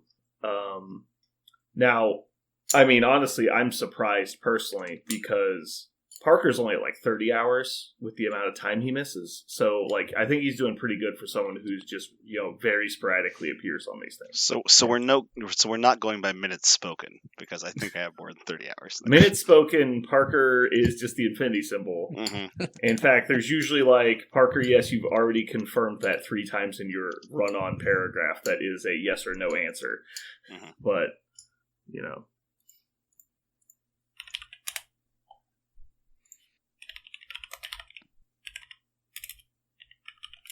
Is there, like, for the movie topic, is there how famous they had to be, or just that they were on a sitcom? I would say a sitcom star, but question on the star, like...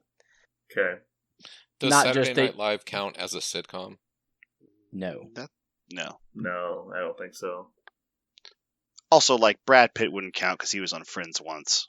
Like, that's correct. That's what he was famous at that time too, right? They had to get famous because they were on a sitcom. Not necessarily. They just had to do a sitcom. Yeah, there have been people who've guest starred and then went on to do other things, but you're saying specifically. But like, Bruce Selleck on Friends would not count. Tom Selleck? Yeah, that guy. Okay. Yes, I was like, because Tom Selleck was I'm very like, it much didn't sound right when I said it. Bruce Selleck. Yeah.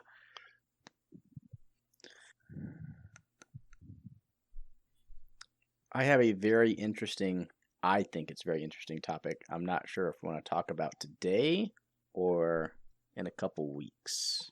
What is it? But I will preface it right now. What is the definition of an old gamer? And I have a postulate to that question. Do you want us to answer this question or just the topic pitch? Let me tell you my premise, and then you guys can think if it would be something good to talk about on cast or if I'm out to lunch. just like in general types of gamers? Kinda. So personally, I think a little bit of me died like recently. Like there's a little. I'm just like floating up in heaven. The little part of the the really sweaty, try hard, really give a shit about winning competitive part. I'm like, I don't know if I have that anymore. Granted, I'm still gonna kick ass at WTC, so don't worry. But the part of me that wants to engage, with that type of like super analysis, practice the list 40 times, I'm like, you know what? I think I just want to like show up with Sentinels at the shop and play every Thursday. And I'm like, wait a second. When you picture like gamers, like the tryhards, people who win shit, they're always like 20s to 30s, maybe 40s, but like an old gamer is like your 70-year-old who shows up with a beard and just rolls dice, and then the 30-year-olds just get to beat the crap out of him. Obviously, I'm generalizing, but I don't know.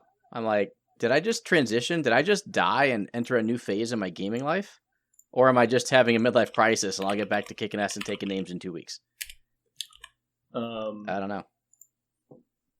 In my experience, usually when you go into that more laid back period, it's because you've kind of you've either scratched the itch or you've like accomplished what you wanted to accomplish. I don't know. So like for me, it's when I get super competitive, I know it's usually because there's like something I want to do that I haven't been able to do yet. And for a long time, that was like make it into the War Machine Invitational. Mm-hmm.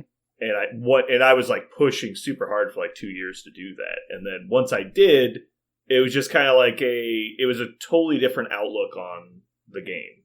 And so I don't know what it might be for you. I don't know either. Well, as a fellow old gamer, my capacity changed when I had kids. And I think that, like, because you're, granted, we are close to the same age, but our kids are a different age, so your focus is different than mine. Yep. So a percentage of my gaming definitely shifted where I was spending, a huge amount of time thinking about it and focusing on it, and then that shifted into my kids and all of that. And I'm pretty sure when my kids were born, that first 2 years of their lives took about 15% of my brain, mashed it into something that has never come back. Yeah. And created some sort of Alzheimer's blip. And it's really, it's 100% hurt my capacity for gaming. So trying to focus on to be that gamer that I was when I was in my 30s just isn't coming back. So in some ways I had to slide into it more naturally. I'm still wanting to play and win, but the passion and the competitive side of things isn't nearly as important as it used to be. It's still fun and it's still a goal, but I don't stack all the dominoes on that anymore. Like, I enjoy bringing others into the game and finding fun things that they're seeing in myself at the same time, and like creating like cool events that happen within a single game.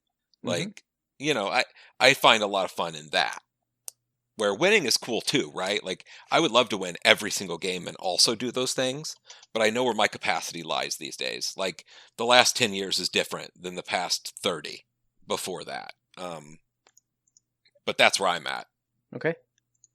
Unless someone can convince me otherwise, I need to sleep on it for another week, but I right now think I would take one of the super dark horse affiliations to LVO. Yeah. And by that, I mean Sentinels and Winter Guard or Dark Dimension.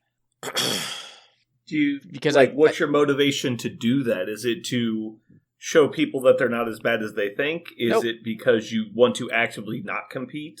Because I think I would rather not bring a sweaty roster every Thursday and on TTS, grinding games to get better with that roster, which I think I absolutely could. I think I just want to show up and play fun shit, but I don't want to then swap. Like, I think it'd be interesting to get, quote unquote, as good as you could with like Sentinels. And if I'm getting good, granted, your win rate's not going to be nearly as high as with, say, Webs. But I can still play them to their best capacity and have more fun in a 2-month period leading up to LVO than I would playing webs, if that makes sense. And I don't know that I would want to just swap and take a webs just for the LVO event. Mm-hmm. So that's kind of where I'm at right now. So you don't want to. You think it's more about not wanting to play sweaty all the time? Like you don't want to practice sweaty rosters? I want to be more engaged with kind of what Jeremy said, my opponents having fun and a good time in the game than I want to win. Okay. I think I would generally agree with that. Like having one list that is you're practicing your like super edge killer meta list into like locals that aren't trying to be competitive. I do think there's very little value in that. Like no one's getting what they want. So I definitely understand not wanting to do that specifically. I'm not 100% sold. This is just that I'm percolating. I think specifically it wasn't like you didn't want. You're not talking about. You're saying you want to play on Thursday, yes, but you're saying you want to play what you play on Thursday at the big show in LVO is what you're saying, which is not the same thing. I totally get that. I would get no satisfaction playing the best list in the world at the biggest event in the world and winning it.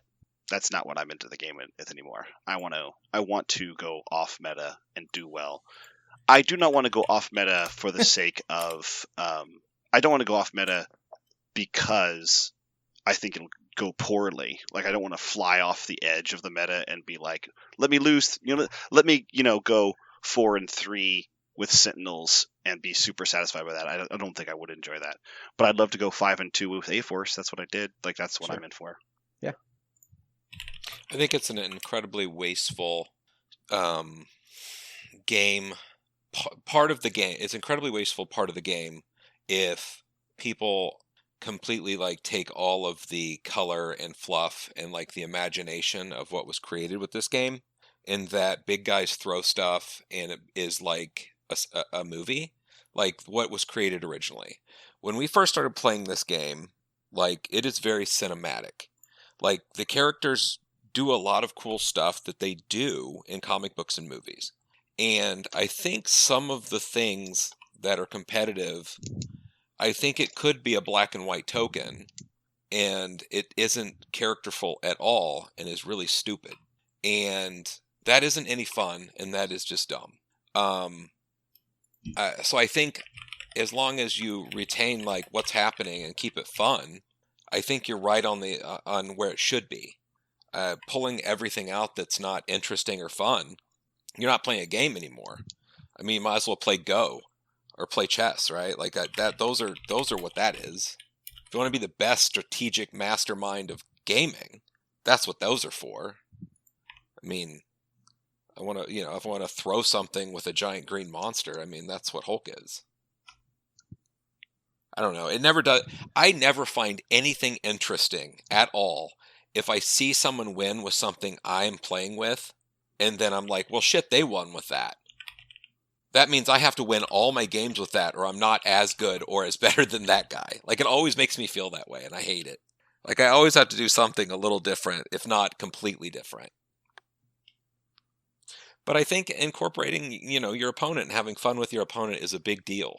And I think the longer you game, and the more you have, you can win whenever you want to win, mostly. Like, whoa.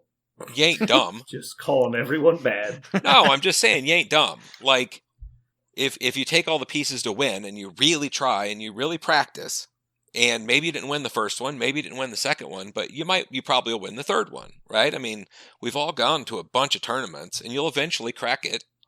I mean, if that's what you're looking for. But, I mean, I would rather be the guy that everyone knows their name and always has an awesome game with, and you're high-fiving everyone.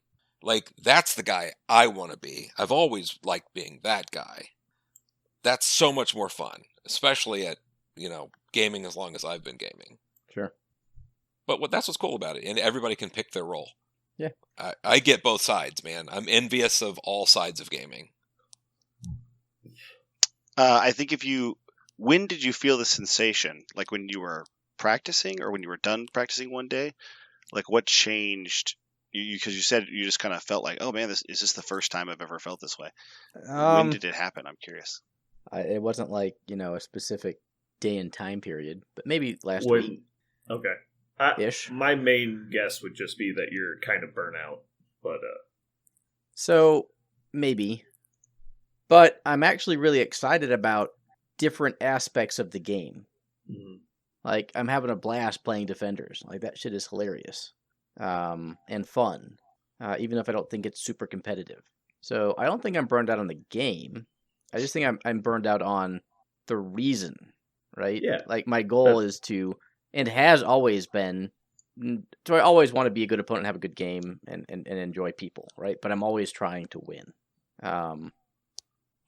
It's more that part is not nearly as strong as it was, and I wonder if over the past year I have been a good opponent, an opponent people have wanted to play against, or if my desire to win with some of the lists I have brought has potentially dampened some of the experiences that my opponents have had. I don't know. That's my question. I think technically you've brought every list that exists in the game against everybody who exists in the game. I mean, Ish. technically. Sure, but when I came to tournaments, I usually came with the best list I could. Now, I might have, affiliation hop like you read about, but typically I brought the better affiliations to the tournament stuff. And not even, I doubt you even specifically select the affiliations that you're playing. It's more about that you feel the list individually is strong. Because I remember for a long time, I think it was right after your long streak of criminals, you picked up Avengers, but it was a very non-standard Avengers list that was just all board manipulation. Yep. Parker loved And that so, one. Oh, yeah. it was super fun. Yeah. Dude. I don't know. I actually think I'm pretty much in the same spot as you. I just want to go play some games and have some fun. I'm tired of feeling restricted in what I'm playing for the sake of, doing well. I can tell you that WTC in general, specifically this time period we're in right now, like 2 weeks before the event, is like when you're going to feel the most burned out. Because when you're there, you're going to be super excited. Mhm. And then when you're back, it's going to be like a wash of emotions over the entire last 2 months. And then, when we get back, there's a new core set, a whole new world out there to go play new stuff. And so I think the desire to not try and play just try hard lists and just experiment with new stuff, I think that's pretty much where everybody's at right now. Sure. And I can get kind of where like you and maybe Jeremy are at, because you've been playing those lists for fucking ever. Whereas I have been playing all of the lists that you need practice into. Right. So you've been playing just this revolving door of random competitive garbage that's not like interesting in any way. It's just like, look at the math on these models. They're so strong. Like, yeah, thanks. Yeah, and it's like for me personally, and I mean everybody kind of plays the game differently, but for me, I stick with a list for about 2 weeks and change. Like sticking with these same models for this long, it makes me want to hit my head against the door. Like it makes me crazy. I fucking hate it. But like I know all of them perfectly, like I knew I would, and it's good. Like we're good. We're good to go. That's where we needed to be. But it's grinding teeth at this point. I'm ready just to birth this fucking thing out and move on. We're good to go here. Then, I mean, it was probably pretty crushing when Brandon lost his game and then our team lost. So I understand. I understand where you were coming from, Aaron. That was pretty tough. My soul died, yes. So if you want to pinpoint a date. If you want to pinpoint an exact time, I'm going to say... All I remember was I was doing quite well in my game. I kept about looking over and just watching you 2:30. just take it up Main Street. And that's all I could focus on. Listen, I can't carry you, motherfucker. I can't carry your ass through a tournament.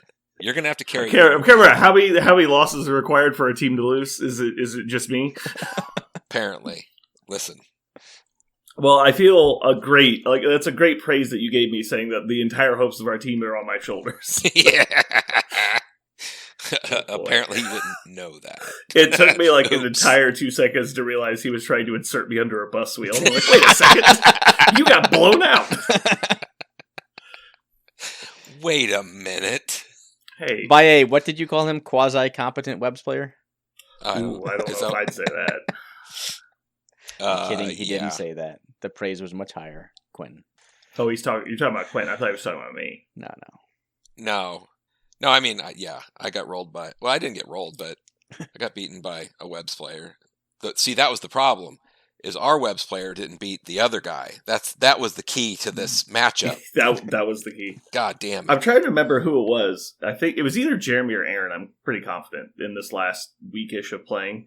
The game was basically over. I think it was Jeremy. And I'm like calculating points. I'm like, all right, so I'm going to count up all the points. He's like, no, you got it. I'm like, no, I'm going to do all the stuff.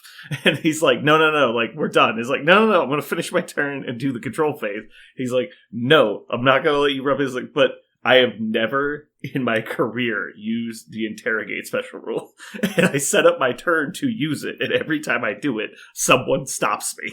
And so I'm like, just to prove to myself that I'm going to remember interrogate, we're going to play this turn out. And Jeremy's like, pick it up his mom. I was like, no, leave him alone. Like, I need it. Like, I need to play interrogate at least one time. No, it wasn't me, because when you tried to do it, I used MODOK and moved the model around, and you couldn't do it anyway. You thought you were going to get it off. That was a while ago. There was once this week that it happened. I thought it was wasn't against me. you, but No. it might have been Aaron. I think it was me. It was our fourth game, like the one you finally won. Well, it wasn't Avengers. I've never beaten Avengers ever once. It was Crims. It was when we were trying into Crims. Hmm. And then you failed, and you were like, what if I try something else? And then you absolutely blew me out of the fucking water. I'm like, yeah, that second thing, do that again when you're into Crims. Yeah. Do you remember how clutch Peter Parker was in that game we played? Because you, like, ran away with Lizard, and you're like, Lizard's going to pick up all the extracts and run away. And then, like, Peter Parker moves long, throws the train that's Lizard's hiding behind into somebody, and then web lines him in, and then, like, does something like a impact webbing to move somebody else. And then he was far more impactful in my game against Jeremy, which was hilarious. Oh my god, he does everything. He's Dude, such a he was butthole. like a god. And he was just like, Red Skull and Bullseye are trying to fight one Peter Parker, and they're just getting housed. It's just like, God, please stop. This is so brutal. He switched to the no collisions instead of the no movement because he was so afraid of webables. Nice. Yeah. No, And I was like, I'm going to taser web you now. He's like, I don't know no. what to do. I don't know what to do. He's like, take the guns off of stun. Put them on kill. I'm like, oh god.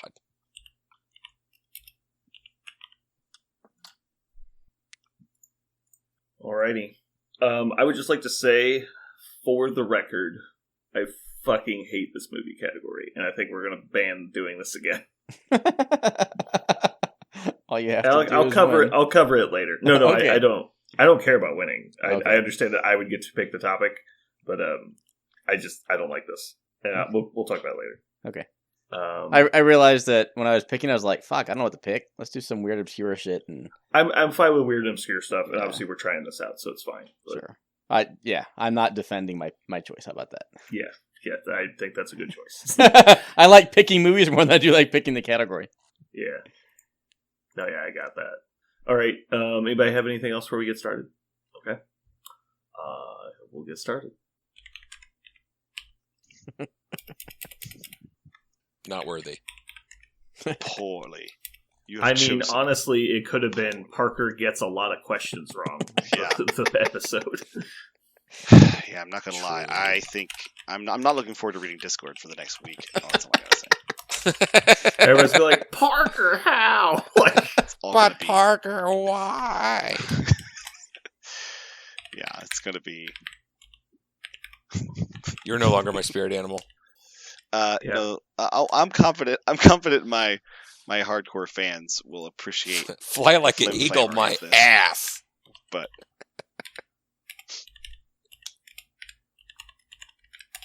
I have to pee real quick. I'll be right back.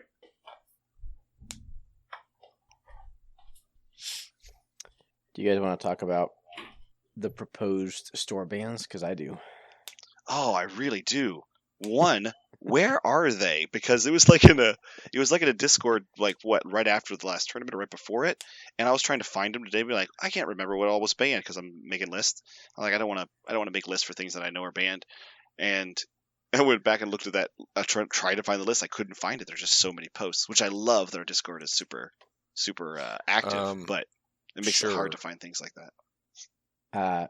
You just type in ban to the search function on Discord, and it jumps right to Ooh, there's a search function on Discord. it. Top right. I thought it was just sort of like people. I didn't know it searched like every message. Type in, you look for the search bar, you click on it, it pulls up things like cam, webcam, girl on girl, Asian, Oh, things like it's that. basically like oh shit, it's a find function. Okay, cool. Do you register on Longshanks yet, Jeremy? Yeah, it's on there. Okay. So are they planning on picking me up? Is that the deal or what? Geekery at 8. I'm not fucking driving all the way to that direction. That's the wrong way. They're coming by my house. Oh, are they? Did I miss anything fun? No. Well, then, Jeremy, just reach out to Austin, and you guys can figure it out. Oh, for the Saturday. Yeah. Jeremy, do you have any plans for tomorrow? Like tailgate stuff? No. I was planning on coming up to the shop. Do you want me to bring the grill? It's a night game. We're going there at 3. I mean, we do need some food. Okay. Do you want to just bring the hot dogs we didn't cook last time, or did you already eat them? I can do that. Okay. Oh, you want me to get buns? I don't trust you anymore. Is that a no? It's a home game, right? It's a yes. That is why we are going to tailgate it. We're going to be there. We're going to yell, and Jeremy's going to look like an old man that doesn't have the strength left to yell. True. Does the core set also come out tomorrow, technically at midnight? Yep. Yeah, so if you bring like some blue waves or big waves or whatever, I will get the buns and the hot dogs and that stuff. Okay. Cool. Aaron and I really want to talk about the band list. Oh, that's right. We should have done that during the episode. Nobody brought it up. That's fine. You want to try to edit it in? I can if I want to. We'll see. Or he just deletes it all. Yeah. I don't know why you think I would delete it. That doesn't make sense. I've decided I don't Not like content. what we said about the band list. Jesus Yeah. Christ. Yeah, like I'm going to delete something from this episode. It's not going to be Jeremy trying to railroad me. I'm glad that we got that loss out of the way. Jeremy, I have a question for you. Do it. Have any of your cooks at work ever been epileptic? Maybe. Did you have them make your seizure salads? I don't like it. Because seizures. I got it. Nope, I don't like it. Did you get? You didn't laugh though, so Yuck. I'll tell it again. All right, so No. what do you? No. I'm all good. No. No.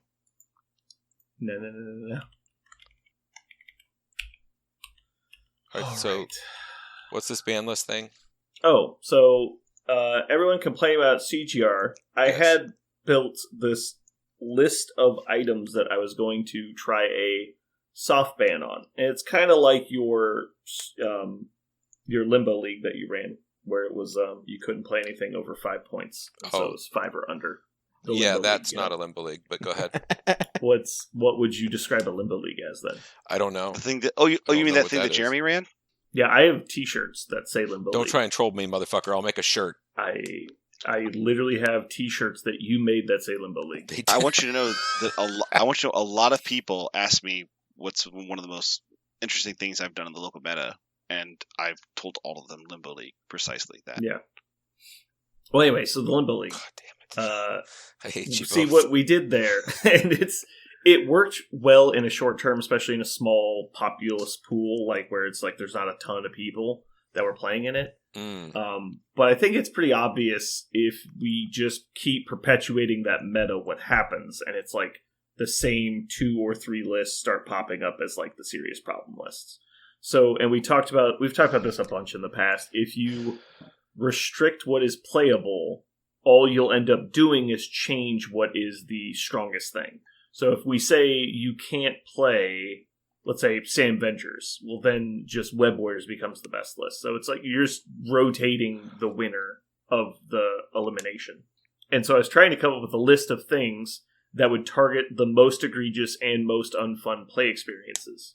So my list originally, I started it like a month ago, is Voodoo, because Voodoo doesn't need to exist. Everyone knows that.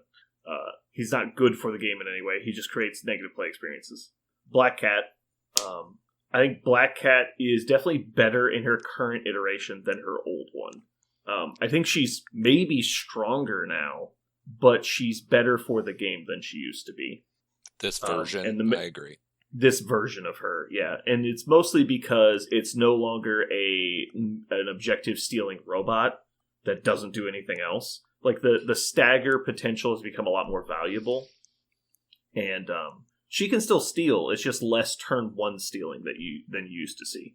Because you was like, Inhumans was the play was you just put Black Cat in the middle of the board, and you hand her 2 power throughout your turn.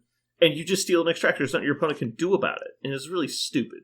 And so now that's not really an option. It's hard. It's very much harder to do that. Like, it's still possible, but your opponent has to kind of play into it. Then the next things I was doing was advanced R&D, because it's only ever used to do stupid shit that was never intended. Primarily right now, Spirit of Wakanda.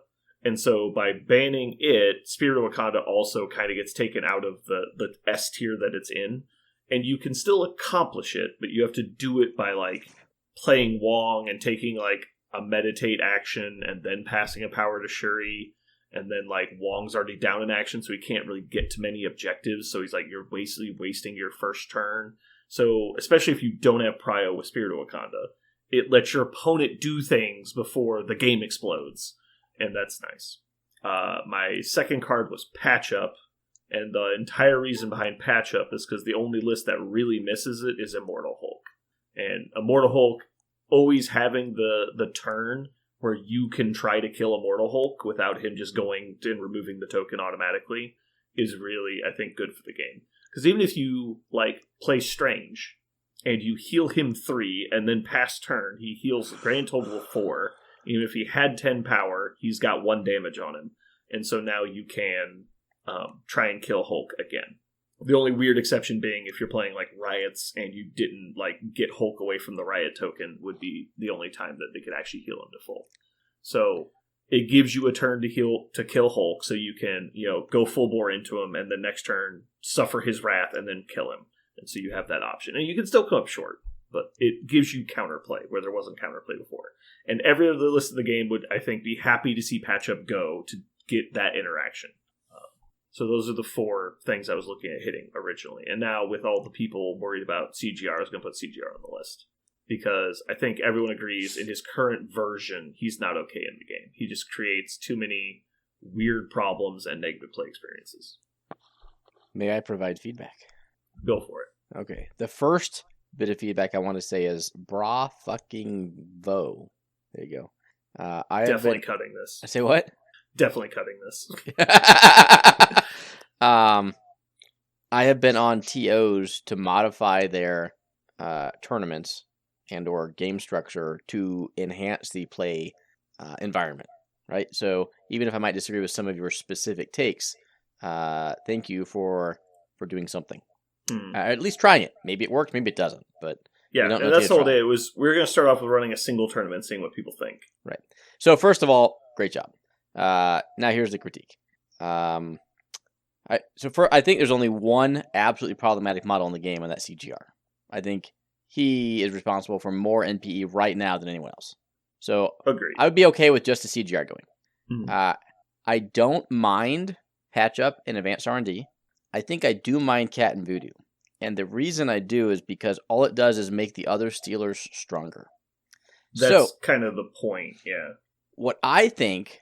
And I thought about this today when people were asking, well, what should I do with this? And I was like, well, you put Rhino in your list because you need to have a Steeler. It's just fucking, whatever it is, mutually assured destruction, right? The best counter to a Steeler is to have a Steeler. So if you're playing a list that doesn't want to be doing stealing shit, like you can go down 3-2 on extracts. But if they have a Steeler on round 2, they go up 4-1, you're just so behind the 8 ball, you might not be able to get your attrition game plan, so you have to bring a Steeler to counter their Steeler. Yeah. So I think it would be interesting to just eliminate all steals from the game. No cards, and if it's written on your card like Venom Blast, the drop is just whited out. Mm-hmm. I think that would bring Voodoo and Cat back into completely fine, and it still doesn't invalidate Rhino or Spider-Woman or Miles. They still do all their other stuff. Yeah, and like we might end up moving towards, like, let's say we did it and people had that take, like I still want to have the model, I just don't care about the extract interaction. We could do something like that. I do think the concept of extract stealers is actually good because it gives you a way to play out of a hole. Because everyone that played for a long time, like from the beginning, remembers, and this isn't like you have to be an old player to know, but missions were not okay with Thanos because if he got the lead, you just lose. And you just play the game for another hour while losing, and there's nothing you can do about it. And it was because if your opponent just wins prio, picks up the extracts, and runs the fuck away, like, the models weren't dynamic enough back then to go get them.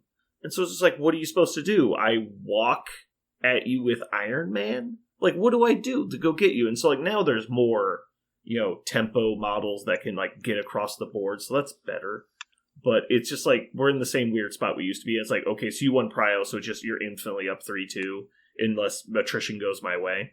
It's like, I get that, but I think the problem is a extract steal should be something that costs you something, A, and B is a choice you're making, not in, like, obvious play.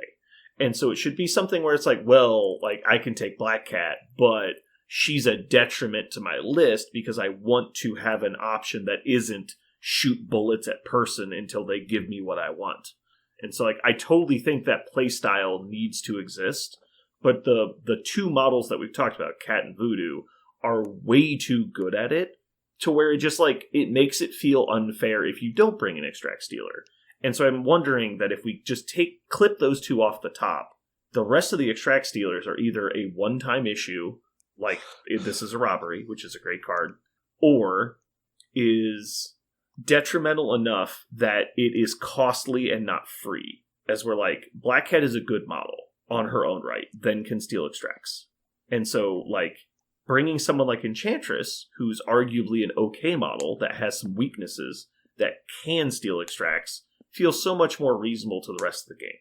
And so I'm hoping that with that interaction, those two being gone, we will see so much more of the game opened up because you won't have to have the same meta choices we see every fucking game. I just hope it will open up the meta.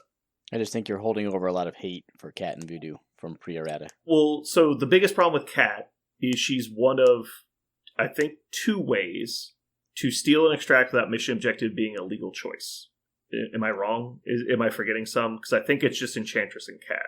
Everyone else, you can play mission objective or bodyguard the attack or something. Professionals? Sure. So professionals is two models in a tactics card that everyone agrees wouldn't be played even if Black Cat didn't exist. And so, but that's my point. Like, so professionals isn't good enough. Black Cat is too good. And Black Cat is, just to specify, she's not too good because of the way her steal works. She's too good because of the rest of the things printed on her card. Right? If you just delete bad luck from her card, I think she's fine. Bad luck is one of the least fun abilities to play into in the entire game, because we already know how swingy the dice are. And when you take any ability to fix the dice out, it's just like, okay, so I put 23 points of attacks into Black Cat, and she took 3 damage, and now I lose the game, and what's my takeaway? Fuck this game? Like...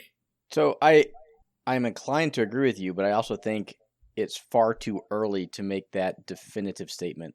Like, I didn't like CGR since he came out, but I wasn't willing to, like, straight up ban him from the game a week later. I am now. And again, like, this isn't going to be like a long-term no one can play Black Cat thing. I've played more games with new Black Cat than probably anyone in the region. Yeah. So it's just like, it's just not fun. Like, on either side of the board, it's not fun. Like, I don't see how having her in is going to make the game noticeably better. Parker, your thoughts? On specifically the Black Cat, or no, in general? Brandon and I have been talking for a while. I want to hear your sexy, sultry voice. I feel like the CGR is 100% necessary. I'm having, like, a lot of the conversations I'm having with other players in the game right now through Discord or through just, like, text, they're all just asking me, help me try to deal with CGR. And so, as someone who's just randomly never played against CGR, somehow I've never got to play against him.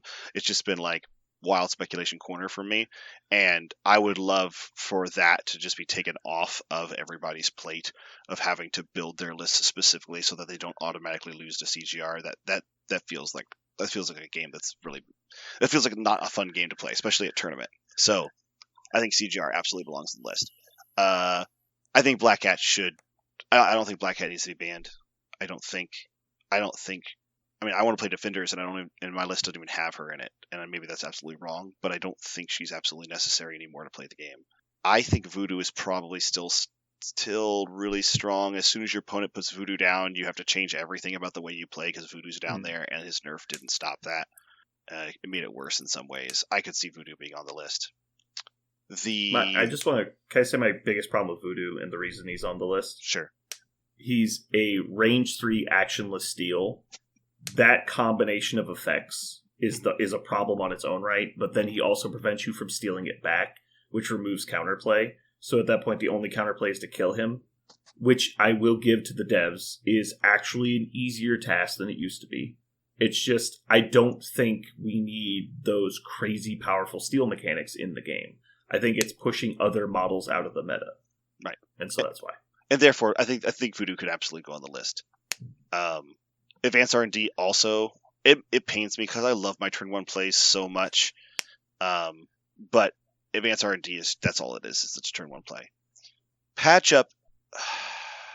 A Patch Up is one of those that I get. The only time I see Patch Up anymore in our meta anyway is for exactly what you're saying. I Hulk. And so, therefore, I think it's a completely painless thing for our meta to lose Patch Up.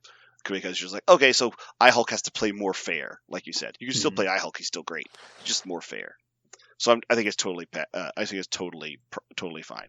I think if you pitched Patch Up as a banned list to other metas, or suggested it, they would go, oh no, and then we can't play all of our favorite things because we all play Patch Up. So I think just around here, it'll be a very safe choice. I don't think it's a universal choice. I think Advanced R&D, Voodoo, and CGR are absolutely universally in PE for the game and will make the games worse for players who come to play tournaments. So I think it's a good choice. Jeremy, do you have thoughts?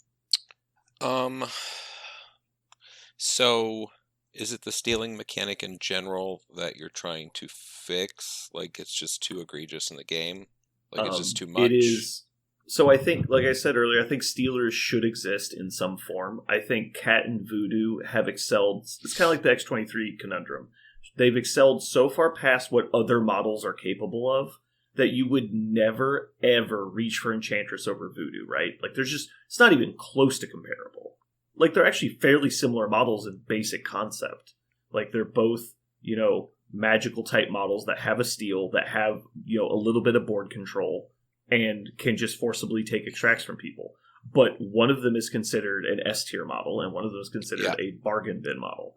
And so I think it just pushes every other stealer out of the meta while simultaneously being too good. Because I think as long as the S-tier extract stealers exist, the meta will revolve around how do you exploit these models. Mm-hmm. And so by removing them, I'm hoping that you see armies that are closer to like spider foes and stuff. Because like you just can't play spider foes on high scoring missions because you lose the game on turn 3. It's like, oh, I steal 3 of your objectives on turn 2. It's like, it didn't matter if you killed 2 of my people. It's like, I steal 2 of them back and then steal 1 of yours. So instead of being up 3-2, I'm up 4-1, like Aaron said. That's assuming you killed 2 of the people I had that were holding them. It just doesn't matter. And so it's like, okay, then I also lost on blues because I was chasing your people that had extracts. And so it's like, okay, so on turn 2 I lose, 7-2. And it's just like, how fun is this? Like, there's no interaction. The goal is to not interact with my opponent. And so I think that those types of lists are not fun. They're not good for the game in any way. They're just like ways to score points, and they're too strong. I think they push out lists that are actually like good for the game. Yeah, I'm for anything to create a more balanced and fun play experience, and I'm also for if everyone leans in a direction and says this just isn't cool.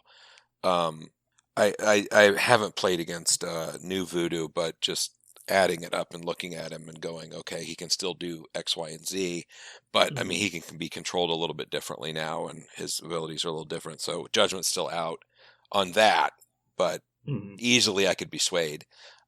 Black Cat is pretty easy to balance. I'm like, which one could I get off the table quicker? Enchantress or Black Cat. Oh, I'll take Enchantress every day of the week, and that's a 4-point model. Like, I will kill Enchantress dead. You can't kill Black Cat off the table easily. Like, it just isn't happening. No, yeah. And the worst part is you don't have any way to increase your odds. You're literally just hoping and praying. It sucks. Yeah, but, it's really dumb. And that's just unfun and whatever. And yeah, I'm all for just changing the dynamic, at least temporarily, and being like, let's try this. For sure, especially things that we know are going to change. Like, Cosmic Ghost Rider is not going to stay like this. I've told people, like, in the next 6 months, I expect this to be different. Like, there's no way this is going to stay. Like, just knowing the game we've been playing for these 4 years and knowing how they react to these situations, like, too many people, when they're done playing against Cosmic Ghost Rider, are like, fuck this game, fuck this model, I'm fucking done. Like, it is awful, and that is what Malekith did to people. Yeah, this is going to change, and this shit that Advanced R&D does, exactly the same thing. Like, this is not for this game; it will change. Like, I believe those will change. So yeah, get them out of here. I don't care. I was going to say, but I'm excited to preempt those.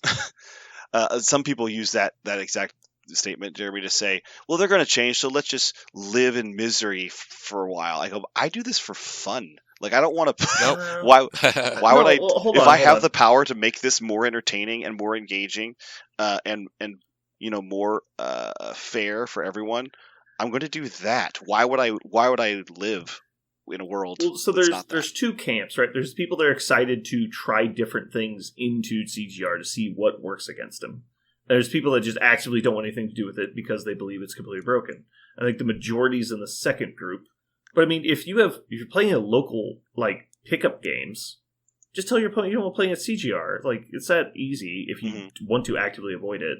And if you're someone in your group refuses to not play him, just stop playing that person. Like, if you play him in tournaments, it's whatever. It's like you have to actually play that person. I don't think he's so broken that you auto win with him. So it's not like he's gonna win everything forever, but he does seem well overtuned. I think Jeremy hit it exactly right.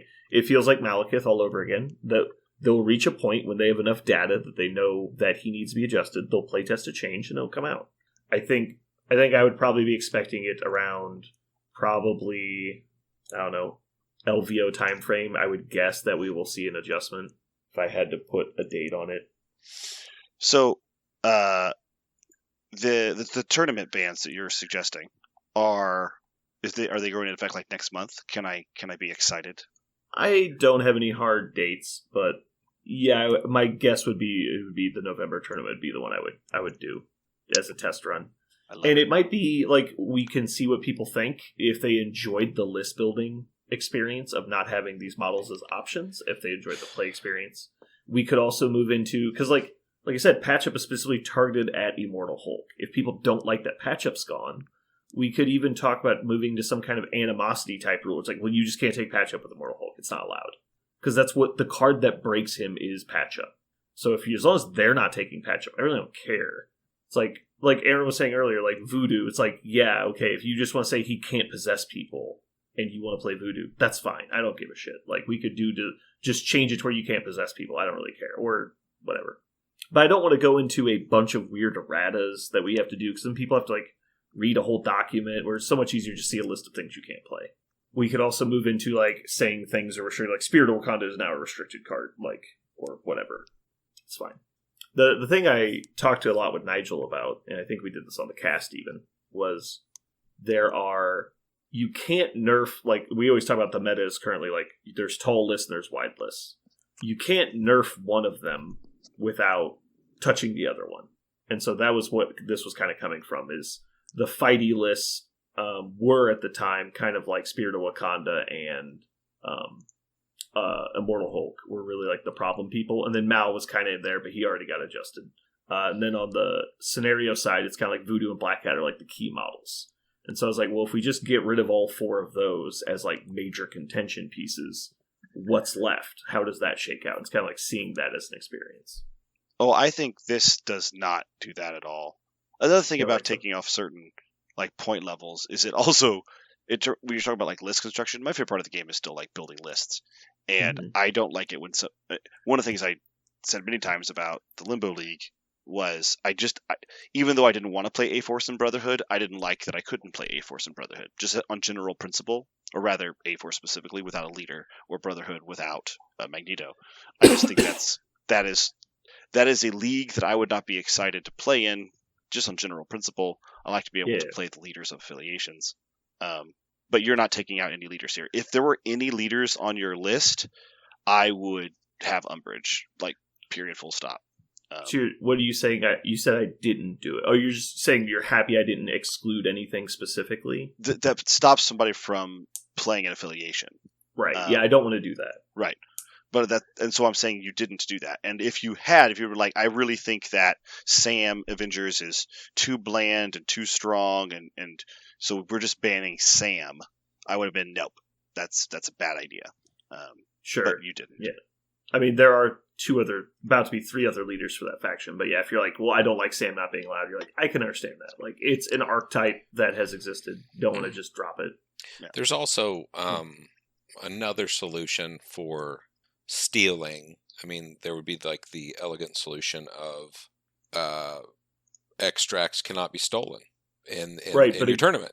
Again, though, I think that's going too far. Is like, obviously that would fix the stealer problem, but I think it's going too far. I just think there needs to be a level of counterplay, and that's why I think Voodoo and Cat are the 2 that have the least counterplay. I don't know why. I do like the idea of taking models out, but I don't like the idea about changing cards on models. I do not. Yeah. I'm trying to see like the philosophical distinction between the 2, and I'm kind of struggling. So I'm not sure why it is.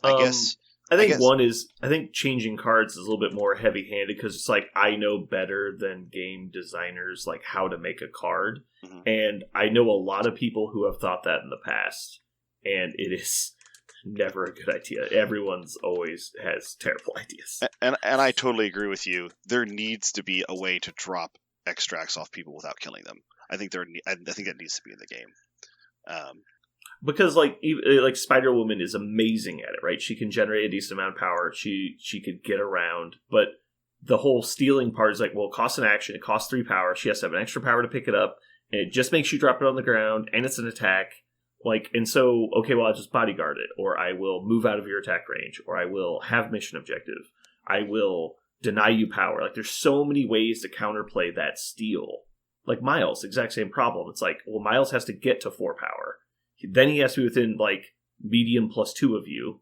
And then he also has to not have to deal with bodyguard, not have to deal with lifesaver, not have to deal with escort, not have to deal with sacrifice, and not have to deal with mission objective. Like, there's so many counterplays for it. And it's just like, or you could just kill Miles at any point.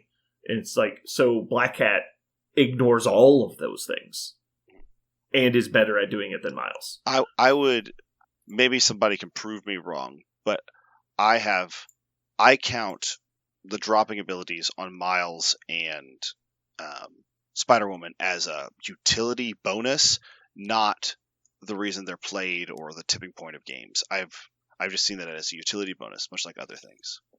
You're wrong. But I must say, wait till you're staring at all 3 of them at the same time. Yeah. Yeah. I mean, so my initial response. Miles. Yeah. I still see that as utility bonus.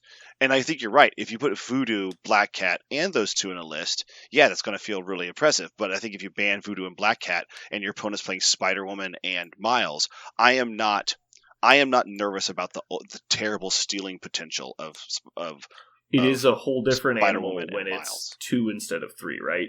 Yeah, There's it's an argument. So much less it's argument for redundancy. pro ban is my point. Why am I not playing Rhino? I mean, so my initial can. response to your ban was, I don't know how I lose games with webs now. Do you know how you deal with rhinos? You just play mission objective. Oh, okay. But then you can't play it for when Miles steals and Spider-Woman. Sure, Like, I just but think, it slows the whole thing down. Again, I am happy to play some games in this format, right? Mm-hmm. Don't take my criticism as I hate what you're doing at all. Mm-hmm. Well, that's what it feels like. Okay, well then it's actually coming across correctly. Good. So that was my response to then, well, if webs are going to be so good, really because they have 2 Steelers baked into their core, right? How do we solve that problem? Thus my answer of let's just say no stealing. And I understand your issues with it, and that's fine. But I want to take a step back and say, personally, what I think we should be solving is the NPE. Like, I'm not here to necessarily, play the whack-a-mole. What is actually the strongest? Let's tone that down. Which is why I think the only thing that absolutely has to be on that list is CGR. Everything else is debatable. As long as he's on there, the list is fine. I would definitely agree that's the biggest problem and the thing that needs to be touched the fastest.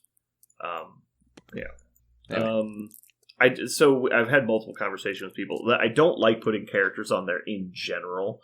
So like Cat and Voodoo being on the list, I'm not super happy about. I prefer to go about it in a different way. But it's just, and like we could talk about like a core rule change of like you could only use one steal a turn or something. But then that's like weird and it's like a house rule and it's like it's hard to police. Just lower the complexity. I'm with you. Make it easy. Mm-hmm. Either and ban them, restrict them, or whatever. And I'd be fine just saying like, just restrict everything on the list even, I think would be fine. You have to ban CGR. You would have to ban CGR, but everything else could just be restricted. I think it'd be fine. So like Advanced R&D and Patch Up could be double restricted, or you could say restrict Hulk 2 and restrict Spirit of Wakanda, I think would also work. Anyway, I'm excited to give it a whirl. Yeah, and we'll see if people are interested at all, and if they're not, then I'll leave it alone. But I think most people are excited to play new stuff anyway, so I might wait until December and see if this is even warranted, because people just completely move off these things. And it's the Voodoo and Black Cat thing is mostly just for the health of meta, because I think it's just everyone's playing the same fucking models. Like we talked about Black Cat's in 31 rosters. Well, sure.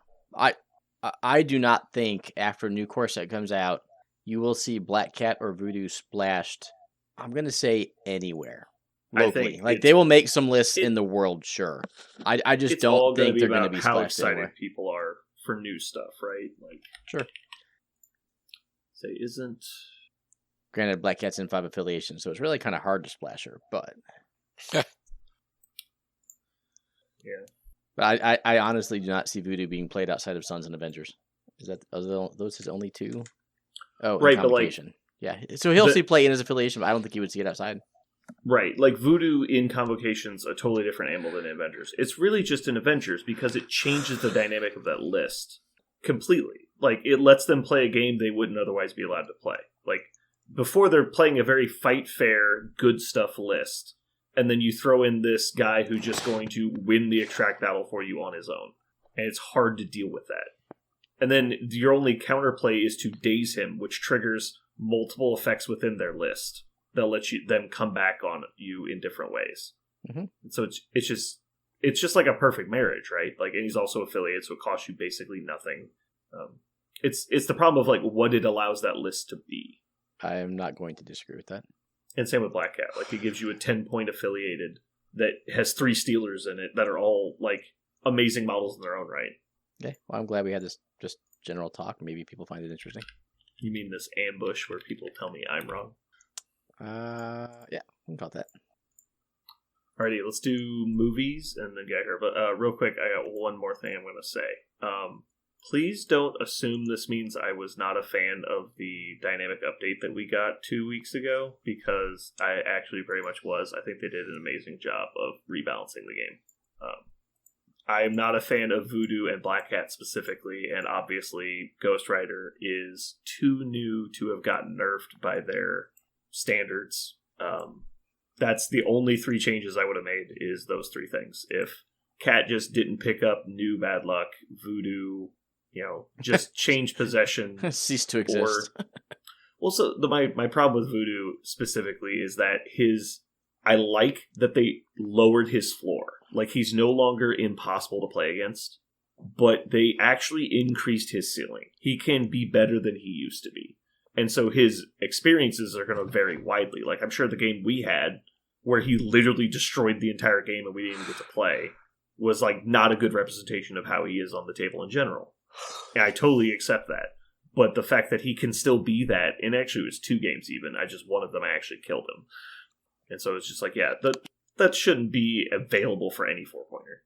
Uh-oh, I think we killed Jeremy. He's dead. His syphilis acting up, he'll be back. Very happy in general with the update, so don't think this is any kind of ragging on AMG. All right, Aaron. I'm going to have you explain your very dumb movie category. Okay, the very dumb movie category. Yeah. Pick a movie starring an actor who previously had a large/starring role in a sitcom. You said starring? That was not said earlier. It has to be the star of the movie? No, Star of Okay, the they said hopefully the movie. more than just a uncredited cameo, but yes. No, they're credited.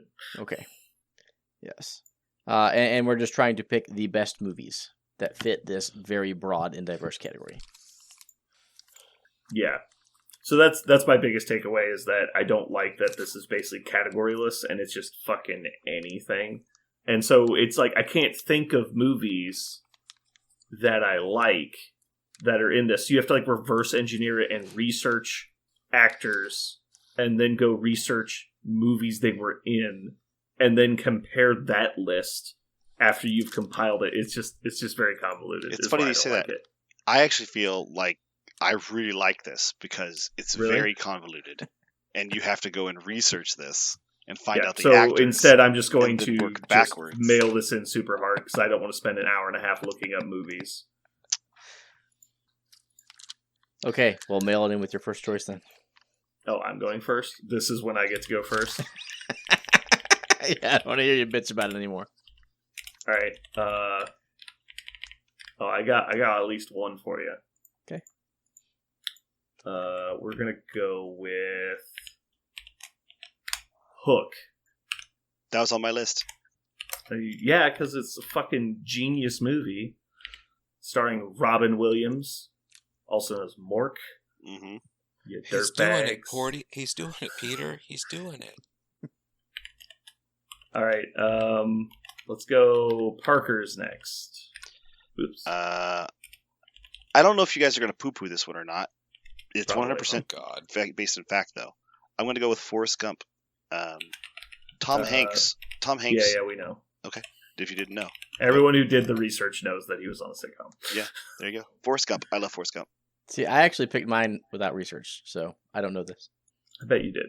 Not. Jeremy. Well, Jason- clearly you have an advantage because you clearly like these types of movies or you wouldn't have picked it. Jason Bateman, Sorry. Dodgeball. Because he's the announcer? Yep. Mm-hmm. Fucking yes. I love that pick. Now, unfortunately, it is not a legal pick because you've already said dodgeball. I didn't say before, dodgeball. So I know, I'm just fucking. Aaron, you got. Okay. Come on. let's go. I am going to take the two best ones ever. The first one, starring Tim Allen, Galaxy Quest. Yeah, see, this is exactly what I'm talking about. I totally would never have thought of Tim Allen. And the Doogie Howser original, Starship Troopers. All right, I think you're actually going to get crap for that one, but that's fine. Holy shit. Okay. I like the movie. To be clear, I'm just saying I think you're going to get shit for that one. Neil Patrick Harris, Parker- really? Parker, no, I'm just saying. Okay. we'll Parker, see. you're up. I'm actually going to go with a romantic movie. It's one of my favorite romantic movies ever. I love it. It's full of ensemble cast. Silver Linings Playbook.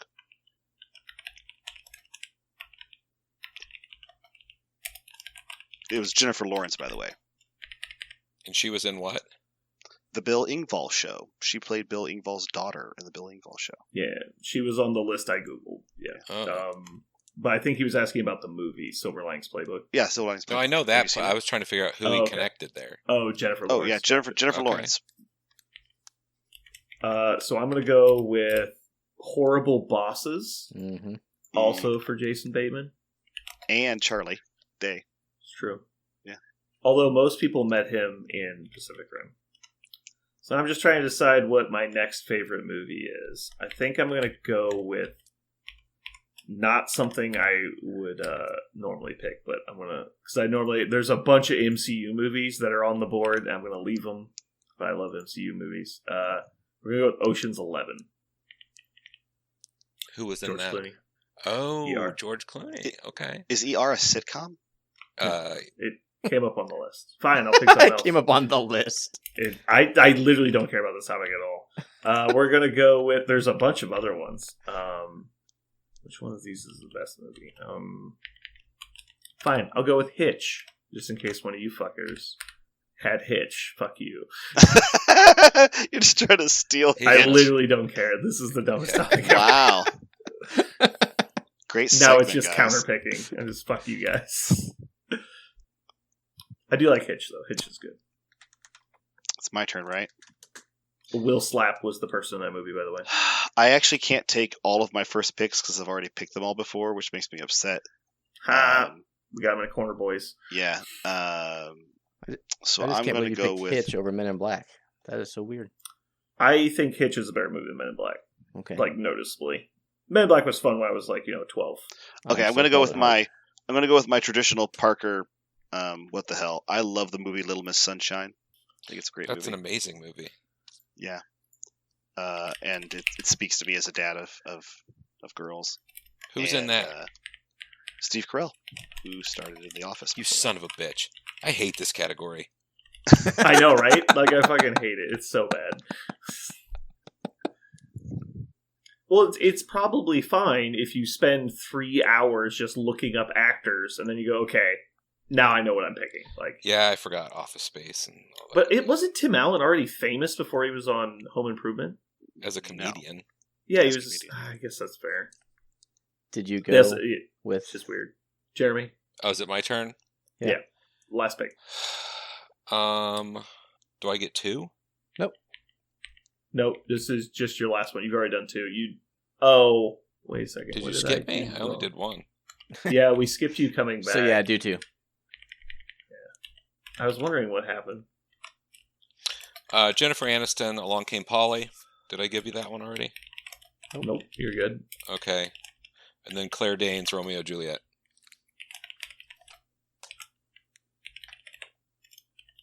All right, final pick. I didn't from have Aaron. none of them I have- bitches up either. I know. Motherfuckers. I have 2 super great movies that are both off meta. I can't decide which one to go with. Are they both based on some sort of football fighting?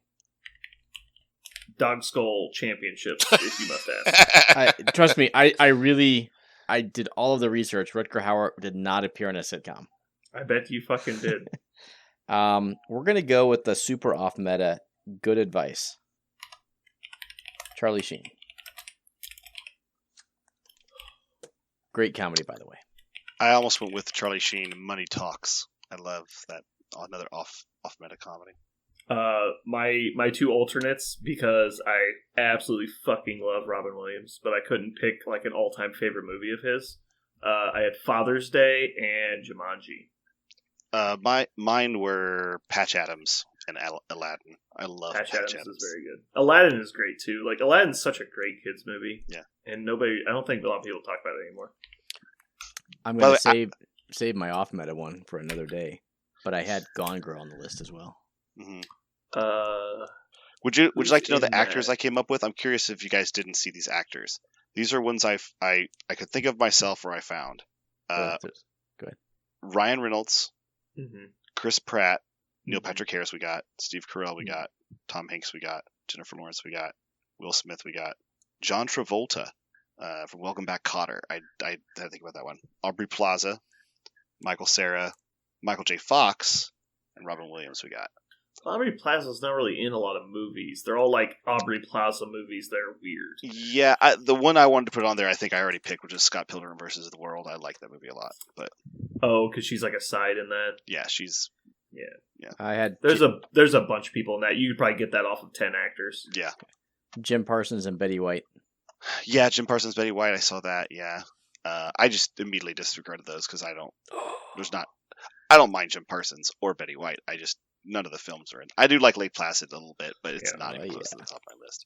Oh, it's Those are just actors that I saw Super that I good. thought of, but also were going to make my list. All right, Aaron, you have to write the intro for the poll because I'm not typing out whatever weird shit this is. I will send it to you right now. Okay, great. Okay. Are we All done? right. Anybody got anything else? So I think that's enough. Am I going to be the I only think- one at the I store think Jeremy tomorrow? wants to leave.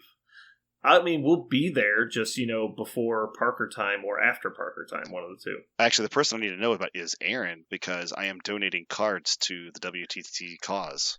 I am not going, but the cards are going across the pond.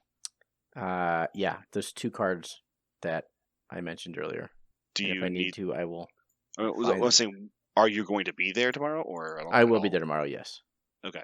Well, if you do not want to wait, just let me know, and I can literally go over there in a few minutes. Okay. But yeah.